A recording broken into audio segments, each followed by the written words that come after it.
네, 지금 연구원분들 그리고 또 북서울 지역으로 신청했던 분들과 함께 이 시간 함께 할 건데요. 네, 일단 빌립보서 저희들이 주보문을 시작했는데 한번 전체적으로 개관들을 보고 본문들을 묵상 메시지를 보고 그리고 또 질문을 통해 좀 그래서 오늘은 빌립보서가 몇 장 되지 않기 때문에 이걸 이렇게도 보고 저렇게 보고 여러 번 좀 반복해서 좀 숙지하는 위주로 좀 진행하려고 합니다. 자, 먼저 왜 우리가 빌립보서를 묵상하며 오늘 현대인들에게 빌립보서가 어떤 의미일까? 라고 한다면 무엇보다 빌립보서는 오늘 그리스도인들에게 깊은 복음의 기쁨이 무엇인지 그리고 교회라는 빌립보 교회라는 것을 통해서 공동체의 사랑이 무엇이고 고난 속의 소망함이 무엇인지 라는 주제와 밀접하게 연결돼 있어 오늘 많은 그리스도인들에게 특히 교회 공동체가 함께 읽고 나눠야 될 말씀인 것 같습니다. 좀 더 구체적으로 보면요. 빌립보서는 고난 중에도 기뻐할 수 있는 복음의 능력을 말합니다. 현대는 어떻습니까? 삶의 무게, 정신적인 스트레스, 경제적 어려움 속에 쉽게 낙심하는 이 시대에 빌립보서는 감옥 안에서도 기쁨을 잃지 않는 사도 바울의 진정한 기쁨의 근원. 감옥 안에 있는데 기뻐한다는 말하는 사도 바울의 진정한 기쁨의 근원이 무엇인지 우리가 볼 수 있고 또 이런 불확실이 더 커진 시대 속에 빌립보서는 고난 중에 기뻐할 수 있는 능력이 무엇인지 무엇보다 이것은 부활 신앙을 기반한 기쁨, 죽음을 넘어서는 기쁨들을 우리가 볼 수 있는 부분이 있습니다. 그리고 또 빌립보서 우리가 왜 오늘날 읽고 묵상해야 될까 한다면 무엇보다 그리스도가 우리를 은혜에 참여하도록 했다라는 거죠. 본문에 보면 1장에 너희 안에 착한 일을 시작하시니가 그리스도 예수 날까지 이룰 줄 우리가 확신하노라 여기 되어 있는데 착한 일이라는 건 복음에 대한 믿음의 순종 그리고 공동체 안에 나타나는 모든 신실한 사역을 가리킵니다. 주님께서 이곳 가운데 우리를 은혜 가운데 참여하도록 했다. 시작한 분도 하나님이시고 완성하실 분도 하나님이시다라는 겁니다. 그래서 우리가 여러 어려움들이 있고 힘든 것들이 있지만 그런 신앙생활 지칠 수 있는 그 순간순간마다 하나님께서 이 일을 시작했다는 것을 잊지 않도록 하신다라는 것이죠. 그리고 또 우리가 신앙 공동체 안에 뭡니까? 갈등을 넘어 합을 이루기 위해서 실제 이제 빌립보 교회는 두 여성 리더들의 갈등이 있습니다. 구체적으로 어떤 갈등인지 나타나지 않지만 오늘날 교회도 그렇죠. 의견의 충돌이 나고 세대 간의 갈등이 있고 지도자 중심의 분열 등의 다양한 위기를 겪고 있지만 이 빌립보 교회를 향한 말씀을 통해서 우리가 교회 안에 진정한 연합을 하기 위해 어떻게 해야 될까? 무엇보다 본문에 그리스도의 마음을 품어라 라고 얘기하는 부분들 중에 우리가 묵상을 해야 되는 부분들이 있는 것 같습니다. 그리고 무엇보다 삶의 중심이 되는 신앙의 정체성을 네, 회복하기 위해서 많은 현대 그리스도는 교회 안에 신자처럼 살지만 실제 세상 속에 혼란스럽고 이중적인 삶을 살아가죠. 무엇보다 빌립보서는 우리가 하늘나라 시민권을 갖고 있다. 제2 로마라 불리는 빌립보 성도들이 어쩌면 그들은 대부분 로마 시민 의식으로 살아간다면 로마 시민 의식으로 살아가면서 당당했던 그들을 향해서 오히려 너희들은 이 세상 가운데 하늘 시민의 정체성을 가지고 살아가야 된다. 라는 분명한 신앙의 기준을 제시하고 있기 때문이죠. 자, 마지막 다섯 번째, 오늘 우리가 왜 빌립보서를 묵상하고 깊이 적용해야 될까? 신앙의 목표를 향해 끊임없이 달려가기 위해서. 신앙생활은 예수의 믿음으로 끝난 것이 아니라 끊임없이 전진하는 것입니다. 그래서 지속적인 전진을 강조하며 바울의 여정도 달리기에 비유하고 있습니다. 그래서 이 빌립보서를 보면 군사 용어가 좀 나오고요. 그리고 또 그리스 고대의 어떤 경기의 운동의 용어도 나옵니다. 그래서 빌립보서는 신앙의 목표를 붙잡고 나아가는 영적 훈련 자세를 가르친다라는 의미에서 이 빌립보서가 오늘날 특별히 현대인들에게 또 우리 공동체가 함께 묵상하며 이 빌립보에서 말하는 말씀을 따라 우리가 온전한 신앙의 공동체, 사랑의 공동체를 만들어낸다라는 과제를 주는 본문 같습니다. 자, 빌립보서를 기록한 자는 사도 바울이죠. 빌립보서는 나름대로 저자가 명확합니다. 본문 서두에 그리스도 예수의 종 바울과 디모데라고 되어 있죠. 디모데가 언급됐지만 바울이 중심 저자이고 여러분 잘 아는 것처럼 바울행은 라틴어로 작다라는 뜻입니다. 사울은 히브리어로 구한 바 되었다라는 의미입니다. 보통 이제 우리가 사도행전에서 사울에서 바울로 바뀌었다 얘기하지만 원래 그 당시 사람들은 그리스 이름과 또 유대인으로서는 히브리 이름이 동시에 갖고 있다 보면 원래 쓰던 이름이지만 이방인 생활하면서 이름을 썼다라고 볼 수 있겠죠. 자, 이건 별로 그렇게 여러분 다 아는 내용이니까. 근데 이제 지금 이 사도 바울이 지금 어떤 상황 속에 있냐? 옥중에 있는 상태입니다. 바울은 3차 전도 여행으로 로마 제국 동반부 사역을 어느 정도 마무리하고 이방인 교회들 헌금을 가지고 예루살렘으로 올라갑니다. 예루살렘 교회에서 사도 바울이 이제 잡히게 되고 고소당이 되어 재판으로 가게 됩니다. 이 재판은 사실 사도 바울이 공적으로 재판을 요청하여 뭡니까? 복음을 드러내기도 하지만 때로는 사도 바울이 얘기했던 천국과 이 복음이 제국의 세상 가운데 오히려 로마에게는 정치적인 이슈로 정치법으로 몰릴 수 있어 죽음의 위기까지 갈 수 있는 위험한 사건입니다. 나중에 풀려나기도 하지만 결국 이 재판 가운데 있는 그때에 이런 사도 바울 도끼에서 빌립보 교회가 지지하고 도와주는데 그때 이 사도 바울 옥중에는 사도 바울 도끼에서 보낸 사람이 에바브리도입니다. 근데 성경 본문을 잘 보면 에바브리도를 보냈어요. 그리고 또 빌립보 교회는 나중에 보면 이 교회는 군인 출신들이 많습니다. 그러니까 뭐 우리로 하면 한국교로 얘기하면 군인교회 혹시 다녀본 계십니까? 군인교회. 그리고 나름대로 좀 재력 있는 사람들이 형성된 교회인데 그래서 이제 에바브리도를 보냈는데 막상 에바브리도가 도와주러 갔다가 본인이 더 아프고 힘듭니다. 그래서 아마 이런 에바브리도를 보냈고 지지했던 교회이기도 하지만 또 막상 에바브리도 보냈더니 에바브리도가 사도 바울이 힘있게 도우려고 하다가 오히려 아프게 되고 힘든 사건들을 언급하는 부분들이 중간에 있습니다. 어쨌든 이 사도 바울의 사역을 지지해주고 함께했던 교회가 빌립보 교회. 그리고 이 빌립보 교회를 향해서 에바브리도와 디모데를 통해 다시 편지를 쓰고 있는 장면이다라는 거죠. 자, 그럼 빌립보 교회를 보겠습니다. 빌립보 교회 시작부터 한번 보면요. 먼저 빌립보라는 지역을 한번 볼게요. 사도행전 16장 12절을 보면 빌립보를 마게도의 첫성. 이 첫성이라는 것이 첫 번째라는 의미보다는 특별한 도시, 역사적으로 빌립보는 제국의 시작과 관련됩니다. 그래서 이런 제국의 형성의 중요한 시작점이 됐기 때문에 첫성이라는 의미가 있는 것이고요. 그리고 공식 명칭이 콜로니아, 그 다음에 율리아, 그 다음에 아우구스투스, 필레벤시아 이렇게 되어 있는데 이걸 좀 끊어서 보면요. 이겁니다. 콜로니아는 그 당시 로마가 정복하고 있는 퇴역군인을 보내서 새로운 도시 세웠고 이런 식민지를 콜로니아라고 얘기합니다. 그리고 율리아라는 것은 뭐냐면 율리우스의 가문, 그러니까 율리우스 시저의 통치 아래에 있는 나라는 유산이라는 거죠. 그리고 아우구스트는 황제의 이름을 쓰고 있고 지역 이름. 그러니까 결국 이곳은 뭡니까? 황제의 건의 아래에 있는 도시라는 의미로 볼 수 있습니다.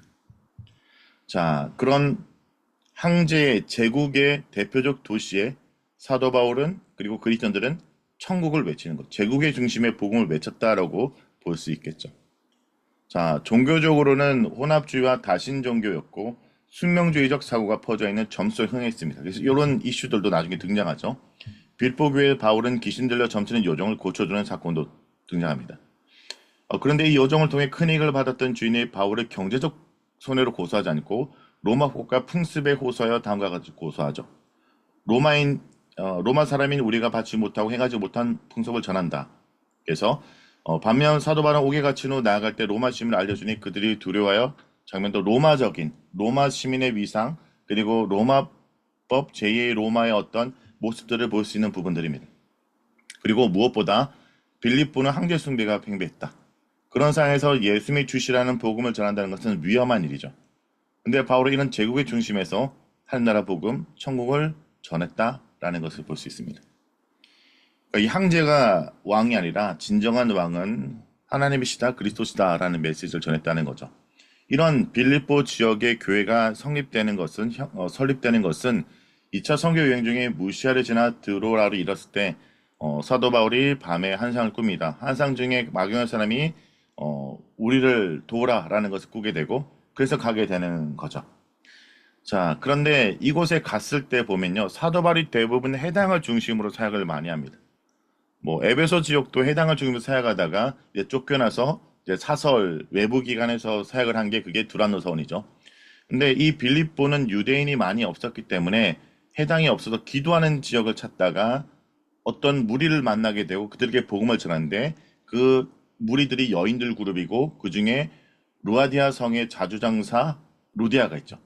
이 루아디아라는 것은 이 자주 이 염료가 나고 옷을 만드는 곳으로 유명합니다. 이 자주 장사라는 것을 얘기해 보면 이건 나름대로 이 루디아는 요즘 얘기를 하면 좀 사는 여인이라고 볼 수 있어요.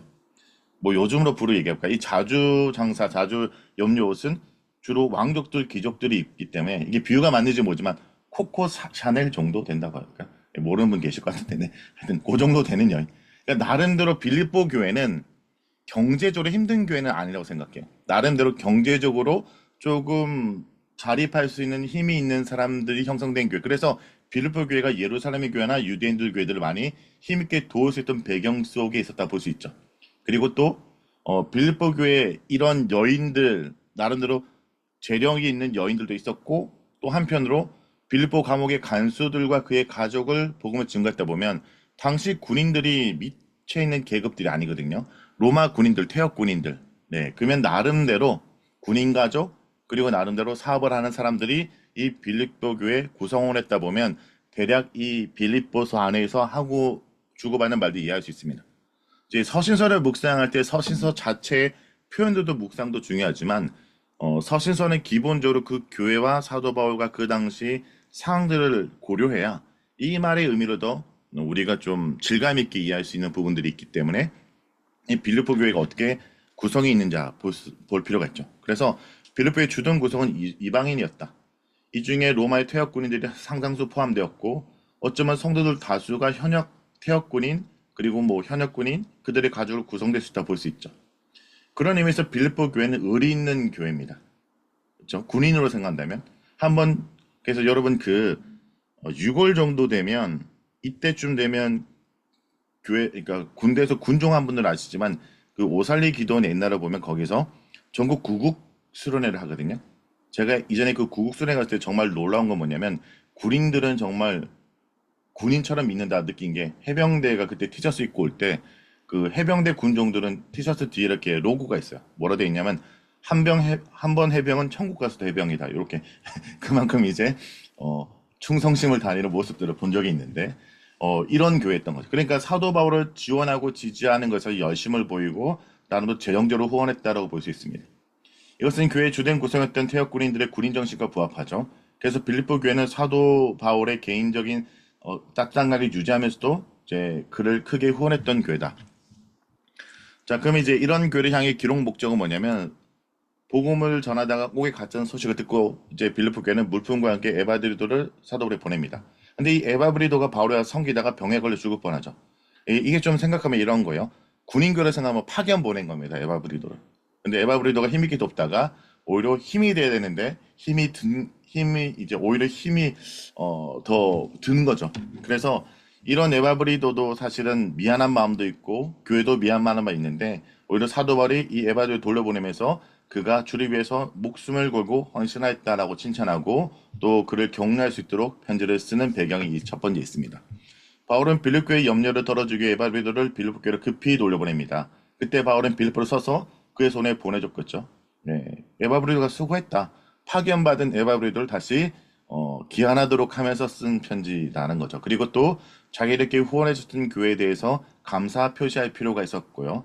또 자신의 옥중의 형편에 대해서 소식을 전하고 교회 염려를 들어주고 그러니까 어쩌면 사도 바울에게 늘 든든하게 지원하며 늘 생각하면 뭐 우리라면 든든한 교회 내가 늘 생각하면 뿌듯한 교회 그러니까 뭐 사도 바울 입장에서 썼던 교회 중에 애틋한 교회 뭐 여러 가지 교회가 있다면 빌립보서라면 참 그들을 생각하면 나에게 늘 고맙고 든든했던 교회 그리고 그런 교회를 건면하고 이단을 경계하려고 하는 이런 서신을 쓸 수 있는 거 볼 수 있습니다. 여기 보면요. 사도 바울이 빌립보 교회는 이런 마음들이 많았기 때문에 이단들 이슈가 그렇게 크진 않았습니다. 잠깐 언급되지만. 그래서 빌립보서를 신학적 주제로 보면 신학 논쟁과 설명은 별로 없어요. 근데 신학적 메시지가 교훈의 형태로 그래서 보통 우리가 그리스도 창가라는 것이 짧게 들어가 있고 핵심적인 사도 바울의 다른 서신에 나오는 내용들이 짧게 교훈의 형태로 들어와 있다라고 볼 수 있습니다. 일단 저희들이 이제 본문을 보기 전에 빌립보서를 신학적 주제를 한번 살펴보고 또 다른 사도 바울의 서신들과 비교하면서 어떤 공동점이 있는지를 좀 보겠습니다. 먼저 중요한 거죠. 그리스도의 겸손과 승기, 그러니까 신성과 인서로 좋아하는 본문 대표적 본문이 등장합니다. 이게 그리스도 창가인데요. 케노시스, 자기 비움의 신학의 핵심 구절이고 그리스도의 겸손과 영광. 어찌 보면 낮아지심, 인성, 그리고 영광, 신성 이것을 좋아하는 표현들이 있죠. 자, 그래서 이 부분들에 보면 빌립보에서 가장 신학적인 표현들이 2장 5절에서 11절의 내용입니다. 핵심적인 교리를 짧게 언급하고 있죠. 오히려 이제 빌립보서는 교회 공동체가 어떻게 살지에 대한 얘기를 많이 한다 보면 복음 중심의 삶과 공동체 신학, 그러니까 교회론이라고 볼 수 있을까요? 오늘로 보면 신자의 삶은 복음을 단지 믿는 것에 그치지 않고 복음에 합당해 사는 것을 강조하고 이 교회 공동체가 서로 같은 마음, 같은 사랑, 같은 뜻을 품어야 된다. 예수 그리스도의 겸손을 본받는 것이 공동체 일치와 성김의 원리다라고 얘기를 합니다. 그리고 또 사도 바울의 신학 중에 중요한 또 강조점이 되는 이신칭의가 제약인되죠. 바울의 칭의로 다시 한번 확증하는 구절 짧지만 나오게 됩니다. 그리고 여기 보면 유대주의자들에 대한 언급이 있고 개들이라는 표현, 아주 거친 표현이 등장하면서 짧지만 그들을 본받지 말고 나 자신을 사도 바울이 자기를 본받으라고 할 때는 자기를 잘하는 것이 아니라 그들처럼 자신을 내세우는 것이 아니라 글을 쫓는 자신을 따라가라 라는 표현할 때 이 신칭의가 제약인하면서 언급됩니다. 그리고 하늘나라 시민권으로 이 땅을 산다는 것은 결국 뭡니까? 종말론적인 삶에 대한 자세죠. 우리가 이 땅에 살지만 우리는 하늘나라로 돌아갈 존재다. 예수의 재림과 영광과 부활을 기다리며 사는 신앙을 강조하고 있습니다. 그리고 또 한 가지 고난. 사실 빌립보 교회가 고난을 막 많이 받는 상황은 아닌 것 같고 오히려 사도 바울이 고난 속에 있고 감옥 속에 있지만 이런 환경 속에 기뻐하고 있다. 너희도 어떤 환경 속에 기쁨을 누리고 기쁨을 그리스도의 기쁨이 되어라 라는 것을 얘기하는 부분들. 그래서 이런 내용들이 빌립보서를 많이 이루고 있습니다. 빌립보서는 제가 보니까 이제 선택을 주면서 묵상을 했는데 좀 다른 성경 본문들 서신서 보기에 좀 보다는 좀 편한 서신서입니다. 그러니까 막 복잡하기보다는 이런 주제가 이렇게 연결돼 있고 또 사도 바울의 이런 신학적인 기독론, 칭의론, 교회론, 종말론 그리고 또 영성신학 이런 부분들이 골고루 균형적으로 쓰는 편지다라고 볼 수 있죠. 그래서 빌립보서는 이런 다른 바울 서신과의 신학적인 연속성과 다양성을 모두 보여주는 아주 균형적인 서신. 빌립보서는 모든 주제들 기쁨이라는 언어로 또 통합해주는 보석 같은 서신. 그래서 어떤 사람들은 빌립보서를 스완송이라는 얘기입니다. 스완송이 뭐냐면 그 백조가 죽기 전에 가장 아름다운 노래를 부른다고 얘기합니다. 사도 바울이 감옥 안에서 죽은 건 아니지만 그 당시 죽음의 위기 속에 고난 속에 가장 아름다운 노래를 하는 거죠. 가장 인생의 힘든 시기에 가장 아름다운 노래를 부르고 있다라고 해서 빌립보서 수완송이라는 명칭도 별명도 있다라고 합니다. 자, 그다음에 한번 다른 서신과 비교해서 기독론에 대해 볼게요. 빌립보서와 함께 보시는 기독론은 골로새서죠. 골로새서 뭡니까? 교회의 머리로서 예수 그리스도를 강조합니다. 이런 분을 강조했다면 빌립보서는 예수님의 겸손과 비하 승기를 같이 강조하고 있죠. 둘 다 그리스도의 탁월성과 중성을 강조하고 있고 초대교회 기독론의 정수를 공동점이 있죠. 그리고 신용과 관련해서 이 빌립보서를 보면 빌립보서 율법에 하는 믿음으로 말미암는 짧지만 유대주의자라는 얘기에 대한 반박을 하면서 이신칭을 얘기하고 있고 이걸 좀 더 명확하게 논쟁을 통해 설명하는 방식.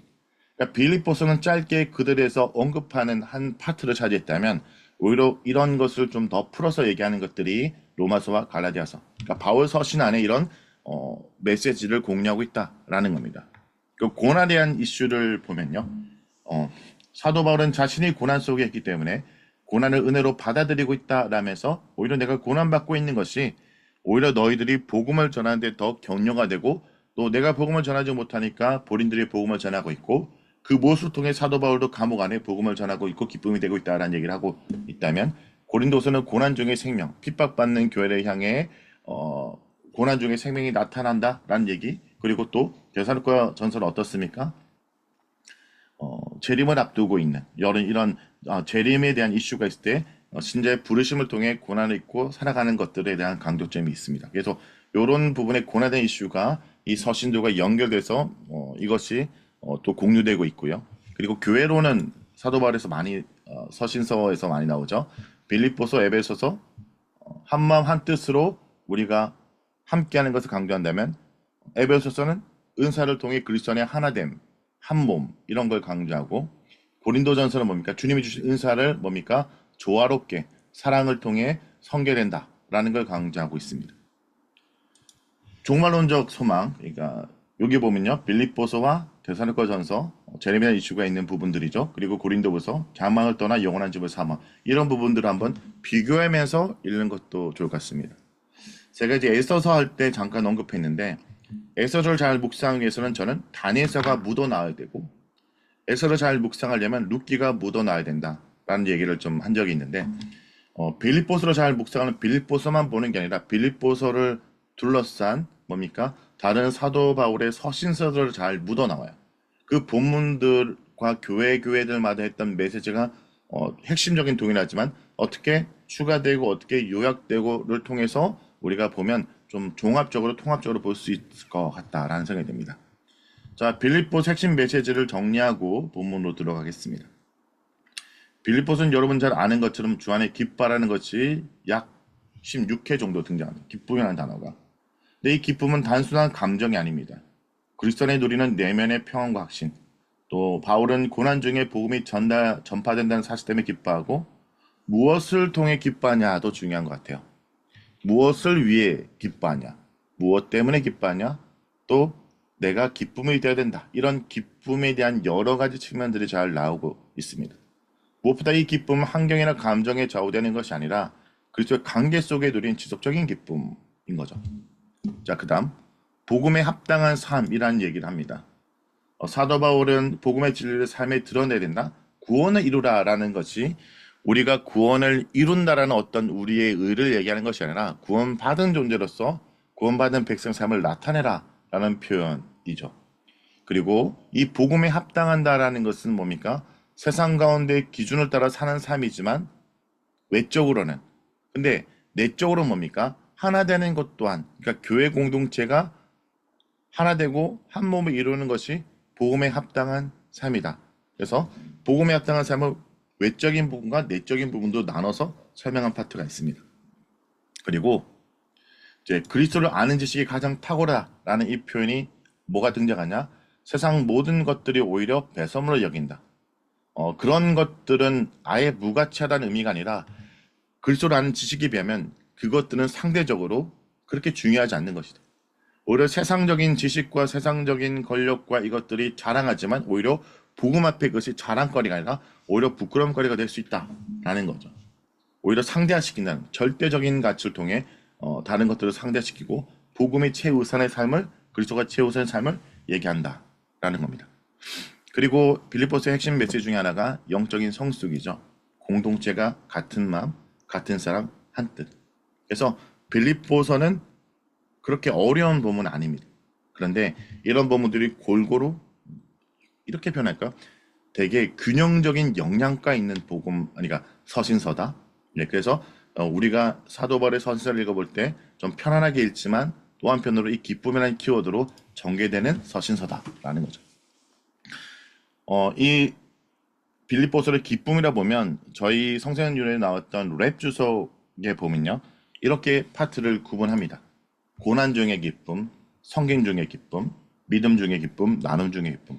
저도 기본적으로 이 흐름으로 이제 본문들을 정리하고 이제 묵상 포인트 정리할 때 여러분이 읽고 제가 정리를 할 건데요. 우리 연구원분들에게 부탁을 드릴 건데 일단은 요 파트를 나눠서 나눈 건 뭘 기준하냐? 매일 성경을 묵상하실 거니까 매일 성경 지금 기준으로 나눈 본문 단위로 끊어서 묵상을 하고요.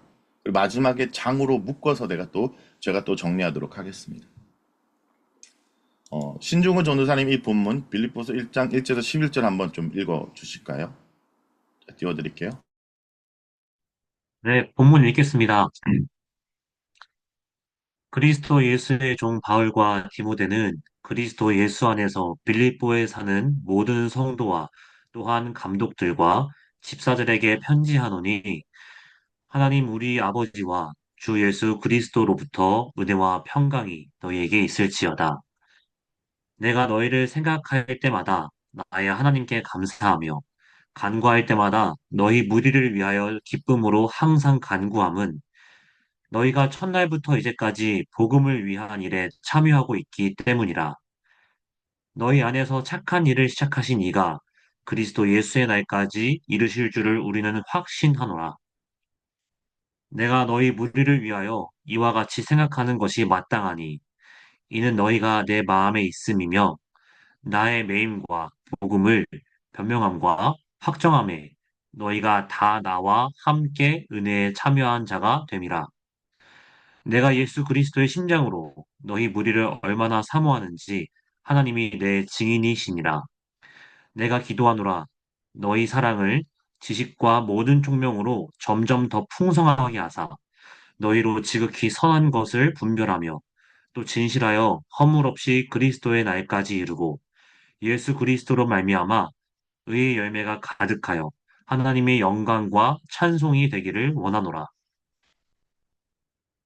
아멘. 네. 이 본문을 보겠습니다. 먼저 본문마다 세 가지 묵상 포인트로 좀 정리를 했는데요. 첫 번째, 이 빌립보 교회는 사도 바울을 얘기를 해보면 복음에 잘 참여하고 있어서 감사하다 얘기를 합니다. 너희가 첫날부터 이제까지 복음을 위한 일에 참여하기 때문이다 라고 얘기하죠. 그러니까 빌립보 교회 성도들은 앞에서 얘기한 것처럼 사도 바울에게 늘 기쁨이고 감사하고 자부심이었습니다. 그래서 빌립보 교회 생각하면 감옥 안에 있는 사도 바울이 늘 흐뭇하고 든든하고 이런 교회였던 거죠. 그러니까 그들이 뭡니까? 어쩌면 이 빌립보 교회 시작이 뭡니까? 기도처를 찾다가 어떤 여인들의 무리를 만나고 우연찮게 그 만난 여인들이 교회 개척 멤버, 우리로 얘기하면 이제 개척 교회를 하는데 기도처를 찾다가 뭐 상가 건물을 얻으려고 하다가 어떤 사람을 만나고 그들을 복음을 전하고 그들이 이제 이 교회의 중요한 일꾼들이 되고 또 감옥에 있다가 만나고 되었던 사람이 복음을 듣게 되고 그러니까 늘 생각하면 이 개척을 교회로 하면 개척을 할 때 어떤 그 멤버들 그들이 그때부터 지금까지 잘 복음에 참여해서 참 든든하다 얘기하죠. 그리고 빌립보 교회는 재정적 후원뿐 아니라 마음, 행위로 복음 사역에 동참한 교회였다. 그래서 그들에게 복음은 단지 고백의 문제가 아니라 삶으로 이어며 참여하고 있다라는 거죠. 그래서 저는 이제 이 부분의 묵상 포인트를 우리는 누구와 무엇을 위해 동력하고 있는가? 사도 바울처럼 누군가 생각할 때 기쁨이 넘치는 관계가 있는가?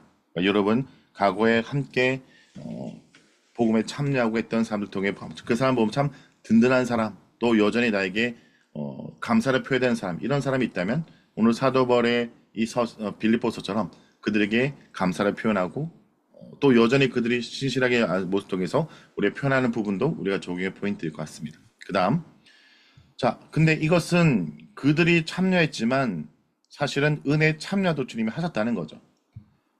너희 안에 착한 일을 시작한 이가 그리스도 예수날까지 이룰 줄 우리가 확신하노라. 사도 바울은 기쁜 마음으로 빌립보 성도 안에서 복음의 선한을 시작하신 하나님께서 주오실 그날까지 역사를 쉼없이 해주길 기도합니다. 주님께서 시작하신 일이기 때문에 앞으로 여러 어려움과 힘든 일이 있지만 주님께서 이루실 거다라고 얘기합니다. 주님이 시작하셨기 때문에 주님이 완성하실 거다라는 얘기를 하는 거죠. 어쩌면 이것은 우리에게 중요한 메시지가 아닙니까? 우리가 주님 위에 하지만 여러 힘들과 어려움이 있을 겁니다. 그렇지만 주님께서 이 일을 동참하도록 하셨고 이를 이끌으셨다면 주님께서 함께 하실 거라는 것은 그러니까 이 모든 것의 시작이 주님이었다는 것이 앞으로도 우리가 의지하고 기도할 수 있는 이유가 된다라는 것을 말하고 있죠. 그리고 이런 측면을 보면 그들이 복음에 참여를 열심히 하지만 참여하도록 하신 주님을 기억하며 그리고 그들이 앞으로도 더 나아가기 위해서 어떻게 한다고 얘기합니까? 그리스도의 심장으로 기도한다라는 표현을 씁니다. 자, 예수 그리스도의 심장이라는 표현은 헬라어 원문으로 보면 이런 표현들인데 이 심장이라는 의미는 헬라어로 문자적으로 내장, 창자, 성의 주로 깊은 감정, 급진한 사랑, 긍휼, 애정의 중심을 상징합니다. 그러니까 이 유대헬라 문화권에서 가장 깊은 감정이 내장으로 여겼습니다. 심장으로, 속에서부터 오는 애정이라는 거죠. 사도바울이 말한 예수 그리스도의 심장이라는 표현은 단순히 사도바울 자신의 감정을 말한 것이 아니라 그리스도가 가진, 그러니까 그리스도가 우리 향해 가진 그 사랑과 긍휼을 본받아 뭡니까? 그와 같은 마음으로 너희를 사랑한다. 그러면 동시에 그들 또한 예수 그리스도의 심장으로 그들 향해 기도하고 바라는 사도 바울처럼 그들도 그리스도의 심장으로 교회를 사랑하고 형제를 섬기기 원한다. 라는 측면이 동시에 있겠죠. 그러면 우리는 지금 예수 그리스도의 심장으로 사랑하며 기도한 자들이 있는가? 이 사도 바울처럼 생각하면 참 뿌듯하고 그리고 우리를 만나기 시작했던 분이 주님이시고 또 그들과 함께 지금도 심장으로 기도한 자들이 있는가 한번 다시 한번 믿음의 동력자를 기억을 통해 되찾는 시간이 되었으면 좋겠습니다. 분명히 우리 인생 가운데 그런 순간이 있을 겁니다. 그렇죠? 그걸 놓쳤다면 다시 한번 그런 걸 되찾고 표현하는 것에 대한 묵상할 수 있는 포인트들이 있다라고 생각됩니다. 그 다음은요. 표민호 목사님이 좀 본문 읽어주실까요? 1장 12절에서 26절입니다. 형제들아, 내가 당한 일이 도리어 복음 전파의 진전이 된 줄을 너희가 알기를 원하노라. 이러므로 나의 매임이 그리스도 안에서 모든 시위대 안과 그 밖의 모든 사람에게 나타났으니 형제 중 다수가 나의 매임으로 말미암아 주 안에서 신뢰함으로 겁없이 하나님의 말씀을 더욱 담대히 전하게 되었느니라. 어떤 이들은 투기와 분쟁으로, 어떤 이들은 착한 뜻으로 그리스도를 전파하나니 이들은 내가 복음을 변증하기 위하여 세우심을 받은 줄 알고 사랑으로 아마 그들은 나의 매임에 괴로움을 더하게 할 줄로 생각하여 순수하지 못하게 다툼으로 그리스도를 전파하느니라. 그러면 무엇이냐? 거칠애로 하나 참으로 하나 무슨 방도로 하든지 전파되는 것은 그리스도니 이로써 나는 기뻐하고 또한 기뻐하리라.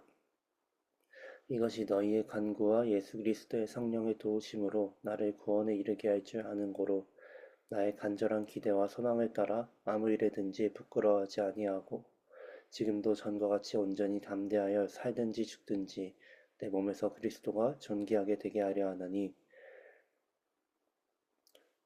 이는 내게 사는 것이 그리스도니 죽는 것도 유익함이라. 그러나 만일 육신으로 사는 이것이 내 일의 열매일진데 무엇을 택해야 하는지 나는 알지 못하노라.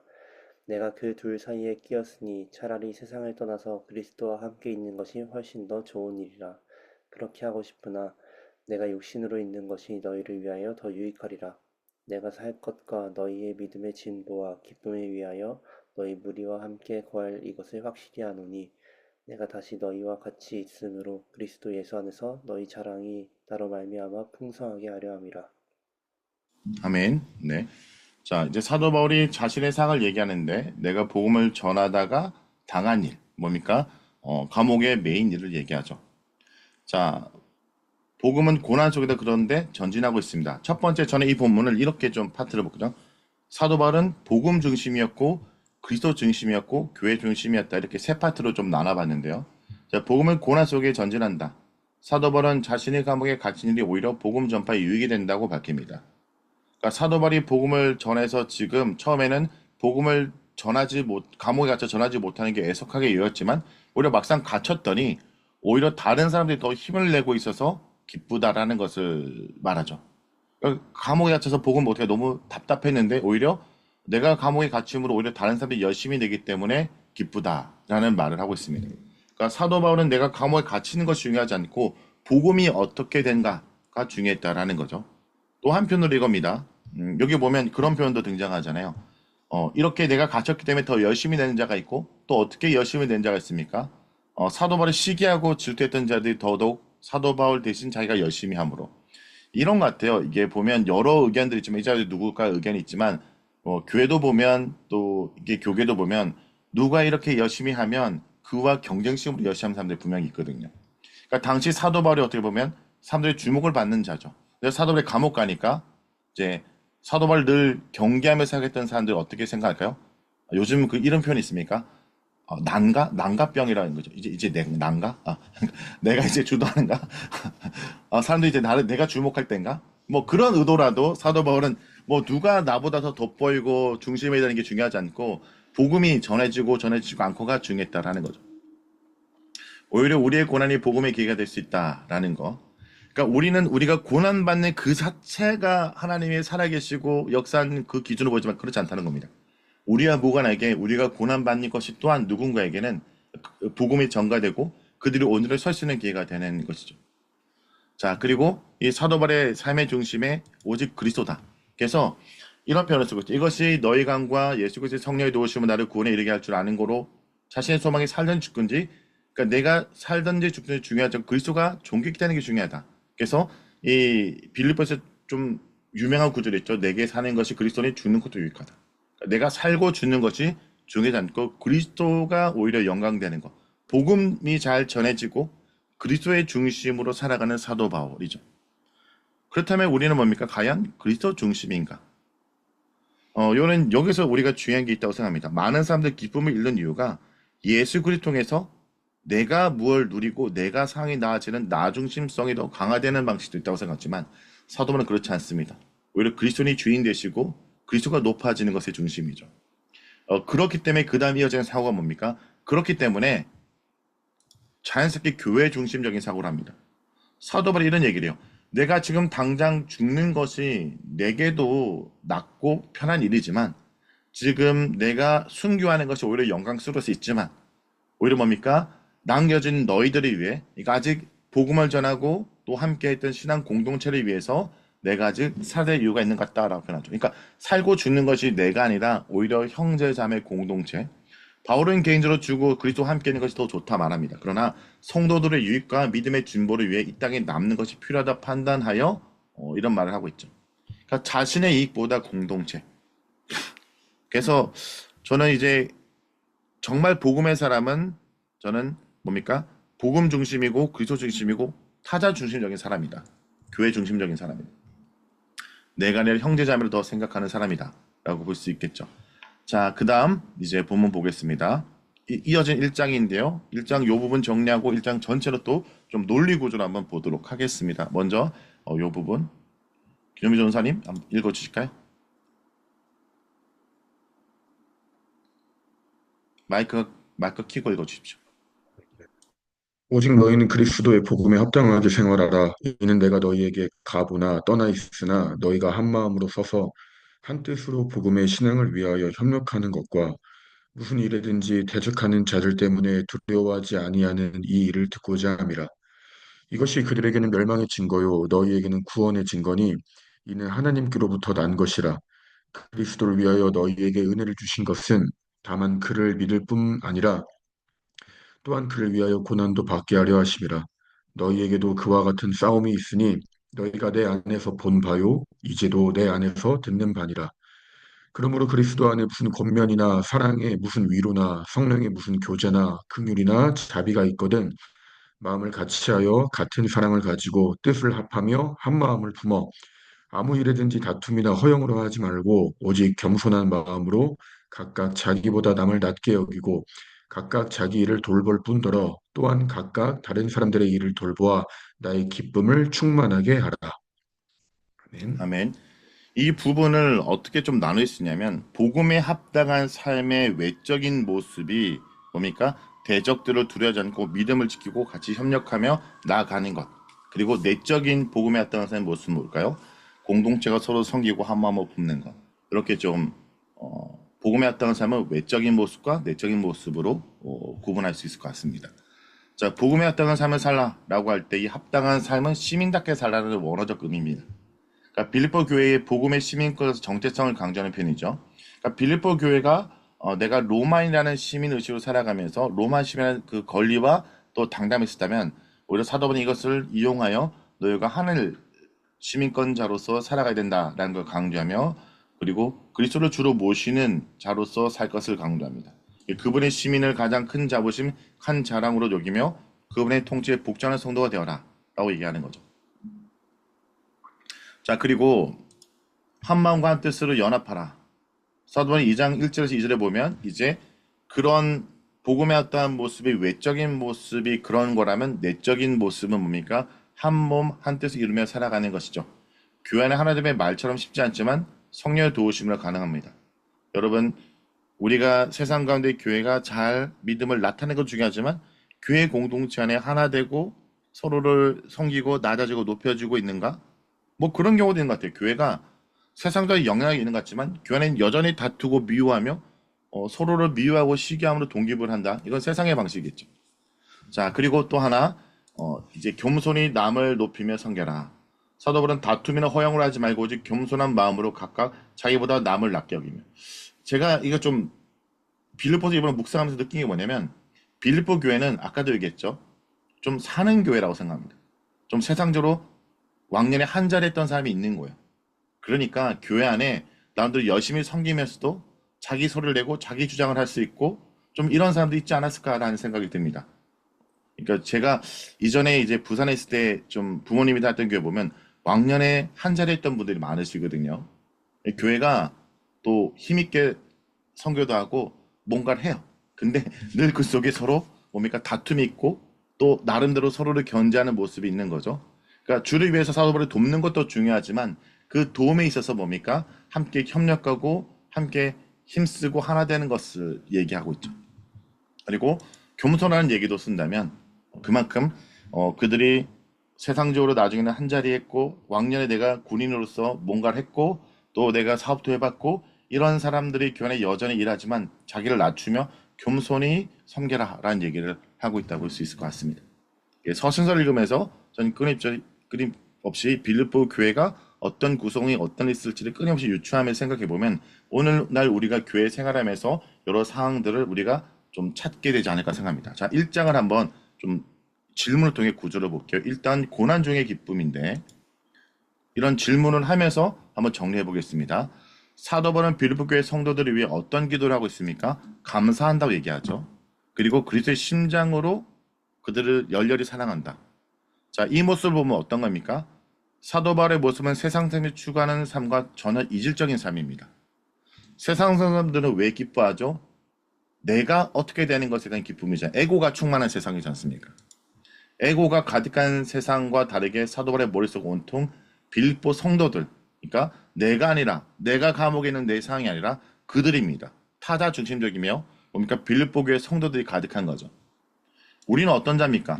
하나님과 성도 사이 중간에 낀 자입니다. 그래서 저는 이 빌립보에서 보면 나의 하나님이 너희들에게 라는 표현이 중요하다고 생각합니다. 보통 우리는 어떻게 해요? 나의 하나님이 나에게 어떤 관심이 많잖아요. 근데 사도는 뭐니까 나의 하나님이 너희에게. 여러분 하나님의 사람은 나의 하나님이 나에게 어떻게 하고 어떤 일을 하냐 이게 아니라 나의 하나님이 너희에게. 이제 묵상 사역을 하다 보면 많은 분들이 그런 교회도 있거든요. 묵상을 하고 개인적인 간증을 많이 하지만 그 간증들이 좀 마음속으로 불편한 게 뭐냐면 나의 하나님이 나에게 어떤 걸로 머무는 것 같아요. 근데 오히려 성장은 뭡니까? 나의 하나님이 너에게. 그래서 사도 바울이 기뻐했던 이유는 뭐냐면 관심사가 세상 사람과 달랐다는 거죠. 제가 묵상 생활을 하면서 어떤 아이가 참 성숙했다는 순간이 언제냐면 큐티를 했더니 뭐 내가 성적이 올랐어요. 큐티를 했더니 내가 마음이 안정됐어가 아니라 어떤 애가 이런 얘기합니다. 목사님 큐티를 깊이 했더니 내게 저 친구가 소중해졌어요. 큐티를 했더니 엄마가 아빠가 나의 관계가 소중해졌어요. 뭐 최근에 어떤 분이 이런 얘기하면 큐티를 했더니 우리 남편이 불쌍하게 보이고 있어요. 이거 되게 중요해요. 남편이 불쌍해 보이고 국률해 보이고 다시 보이는 거죠. 말씀에 살아있는 역사는 결국 뭡니까? 형제자매 통해서 경험합니다. 그리스도는 다른 그리스도인이 필요한 거죠. 복음이 나에게를 넘어 너희에게, 하나님이 너희에게 그 역사를 통해 변화되는 거죠. 자, 사도 바울은 현재 어떤 상황 속에 있다고 얘기합니까? 매어 있다. 나의 매임으로 말미암아 그런데 오히려 복음을 담대하게 전하게 되었고 또 순수하게 못하게 복음을 전파되지만 뭡니까? 오히려 그것이 기쁘다는 거죠. 나는 갇혔지만 내가 갇혀서 복음이 갇힐 줄 알았더니 복음이 갇히지 않았네? 라며 기뻐하는 겁니다. 그러니까 사도 바울이 기뻐했던 두 번째 이유, 삶의 이유가 달랐다는 거죠. 내가 복음을 전하다가 내가 자유로워지고 더 힘있고 내가 어떻게 되가 아니라 내가 갇힐지라도 복음이 전해진다면 내가 감옥에 있든 감옥 밖에 있든 그게 중요하지 않다라는 거죠. 사도 바울은 자신의 삶을 어떻게 받아들입니까? 오히려 기뻐하고 기뻐한다라고 얘기하죠. 자, 세상에서 호감에 사는 것보다 그의 소망은 그리스도와 함께하는 거고 나 자신을 위해서라면 죽는 게 낫지만 그리스도 때문에 형제 때문에 사는 거다. 그러니까 사도 바울이 기뻐했었던 세 번째 이유, 사도 바울의 사고방식이 달랐다. 그래서 제가 이 빌립보서를 묵상하면서 우리가 그리스도로 거듭났다면 사고방식도 거듭나는 거다. 많은 사람들이 예수를 믿었지만 여전히 거듭났다 얘기하지만 내 사고방식이 거듭나지 않은 경우가 되게 많습니다. 여전히 세상적인 사고가 그대로 있는 상태에서 나의 영혼만 구원받았다 얘기하는 것이 아니라 우리의 사고방식, 우리의 언어, 우리의 삶의 동기부여도 뭡니까? 거듭나는 거죠. 결국 구원은 통치자가 바뀌었다는 개념을 꼭 이해하셔야 됩니다. 출애굽기에서 우리가 구원받아서 하나님의 소유된 백성이 되었다면 하나님의 구원받았다면 그 다음에 주어진 겁니까? 다른 제국, 애굽이 아닌 하나님 나라의 방식을 듣게 되죠. 이게 율법이랑 또 그와 함께하는 성막이죠. 소유된 백성. 그래서 내가 그리스도인이 됐다면 내 삶도 거듭나야 되고 바뀌는 거다. 중심성이 바뀌어야 되는 거다. 사도 바울은 이제 그 다음에 마지막 부분에 아까 얘기했던 어떤 것을 당부합니까? 복음에 합당하게 생활하라. 그래서 외적인 문제에 대해서 복음에 합당한 생활을 얘기한 것이 1장 파트라면 이제 2장 아까 잠깐 했지만 또 본격적으로 볼 2장은 하나님의 건매 얘기하는 거죠. 본격적으로 하고 싶은 말이 이겁니다. 사도 바울이 이런 앞에 얘기를 했지만 이제 그들에게 당부하고 싶은 것이 너희가 그리스도의 복음에 합당하게 생활하라. 바울 자신도 복음에 합당하게 생활하다 감옥에 간 것이고 참 기쁨의 비결은 복음에 합당하게 생활하는 것이고 이 합당하다는 것은 시민답게 살라. 그래서 사도 바울이 이런 말을 하면서 하고 싶은 말이 뭘까요? 이게 빌립보 교회 상황과 연결되는 거죠. 빌립보가 로마 시민지라는 사실은 그곳에 사는 시민들이 언젠가 로마로 돌아가게 된다는 것이 아니에요. 오히려 그들의 바람대로 빌립보가 작은 로마가 되는 거죠. 로마의 이익을 누리는 거죠. 자, 이걸 우리로 얘기해 볼게요. 우리가 그리스도의 믿음으로 우리가 하나로 돌아가는 것이 우리 삶의 궁극적 목적이 아니라 오히려 한편으로 그럴 것이기 때문에 그런 백성이기 때문에 우리가 사는 그곳 또한 뭡니까? 하나님 나라가 되는 겁니다. 그가 이곳에서 우리의 삶을 변화시키기 위해 왕을 오신 것을 말하죠. 우리의 소망은 단순히 이 세상을 떠나는 것이 아니라 이곳에서 그리스도 안에서 왕의 통치를 경험하는 것. 여러분 이제 7월 때 되면 요한계시록도 뭡니까? 새하늘과 새 땅이 이 땅으로 내려온다는 개념이죠. 단순히 죽어서 올라간다는 개념이 아니라. 그래서 그런 측면에서 빌립보서는 그들이 이곳 가운데서도 하나님 나라를 보여라 라는 것을 말하고 있습니다. 그래서 여러분 땅이 우리의 정체성이 아닙니다.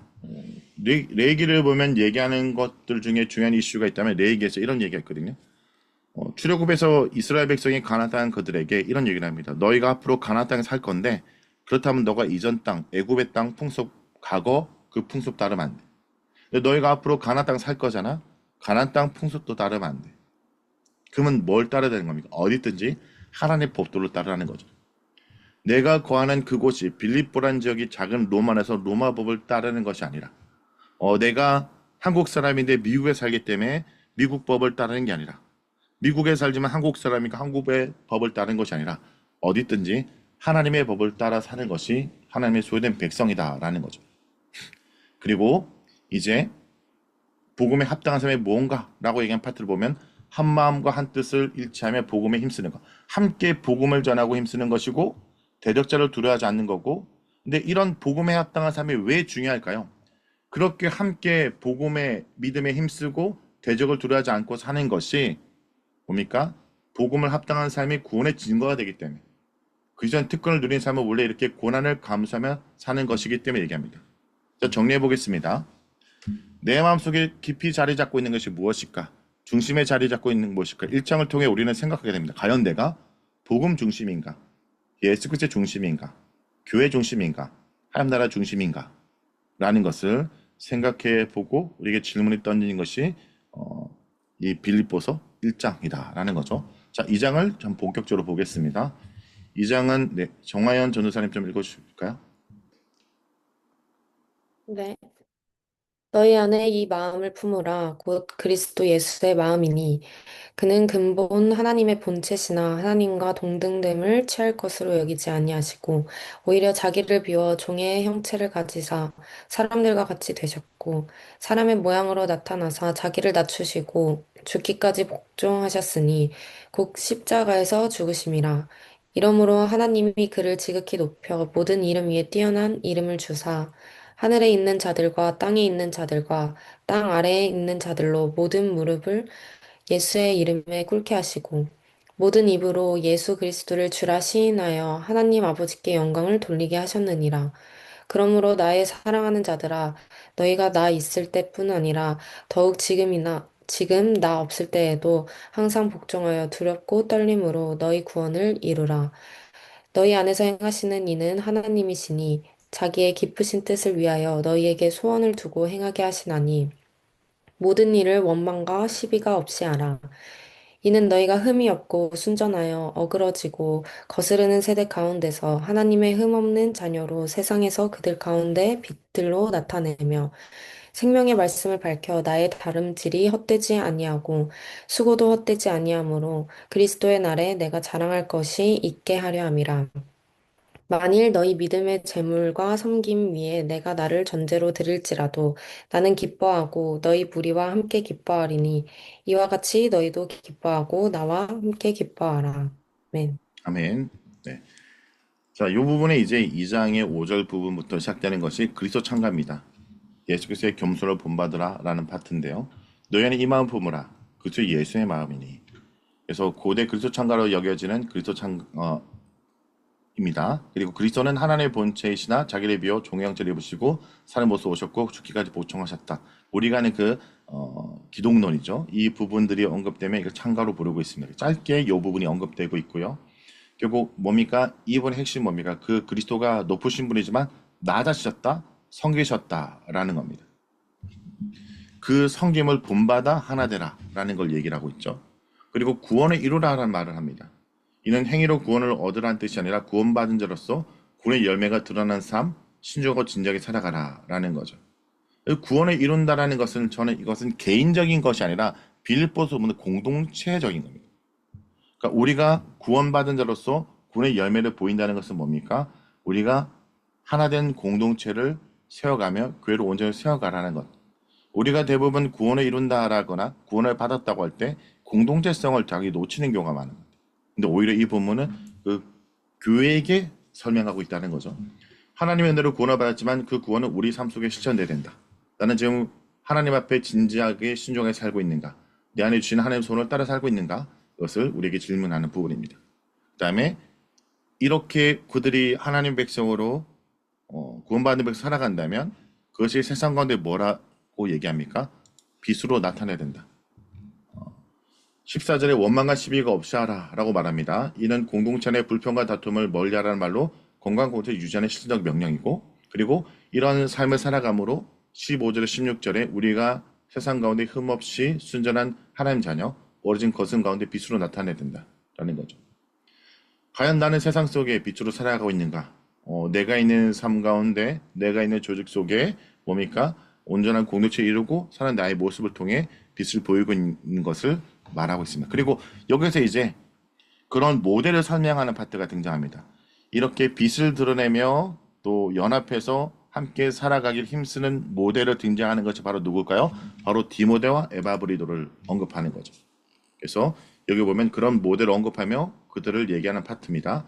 이 부분 지금 이재성 전도사님 좀 읽어주실까요?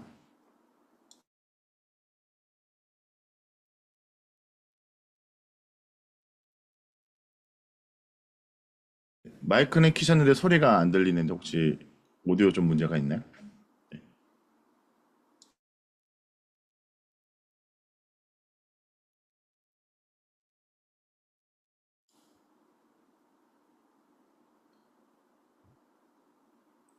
네, 소리가 들리지 않는데 총신대 기술사가 문제가 많은 걸로 일단 여기고요. 조든 전사님 지금 방이세요? 카페가 아니면 혹시 지금 네, 읽는 거 가능하세요? 괜찮아요. 네, 네, 읽어줄까요? 네. 네. 내가 디모데를 속히 너희에게 보내기를 주 안에서 바람은 너희의 사정을 알므로 안위를 받으려 함이니 이는 뜻을 같이하여 너희 사정을 진실히 생각할 자가 이밖에 내게 없음이라. 그들이 다 자기 일을 구하고 그리스도 예수의 일을 구하지 아니하되 디모데의 연단을 너희가 안 하니 자식이 아버지에게 함같이 나와 함께 복음을 위하여 수고하였느니라. 그러므로 내가 내 일이 어떻게 될지를 보아서 곧 이 사람을 보내기를 바라고 소속하게 될 것을 주에서 확신하노라. 그러나 에바브로디도를 너희에게 보내는 것이 필요한 줄로 생각하노니 그는 나의 형제요 함께 수고하고 함께 군사된 자요 너희 사자로 내가 쓸 것을 돕는 자라. 그가 너희 무리를 간절히 사모하고 자기가 병든 것을 너희가 들은 줄을 알고 심히 근심한지라. 그가 병들어 죽게 되었으나 하나님이 그를 긍휼히 여기셨고 그뿐 아니라 또 나를 긍휼히 여기사 내 근심 위에 근심을 면하게 하셨느니라. 그러므로 내가 더욱 급히 그를 보낸 것은 너희로 그를 다시 보고 기뻐하게 하며 내 근심도 덜려 함이니라. 이러므로 너희가 주 안에서 모든 기쁨으로 그를 영접하고 또 이와 같은 자들을 존귀히 여기라. 그가 그리스도의 일을 위하여 죽기에 이르러도 자기 목숨을 돌보지 아니한 것은 나를 섬기는 너희의 일에 부족함을 채우려 함이니라. 아멘. 아멘. 네. 이 본문은 단순히 두 인물을 소개하는 것이 아니라 그리스도의 삶과 공동체의 본보기로 디모데와 에바브리도를 제시합니다. 한 사람은 진심으로 하나님을 섬기는 사람, 디모데죠. 한 사람은 생명을 내어주면까지 헌신했던 자, 에바브리도.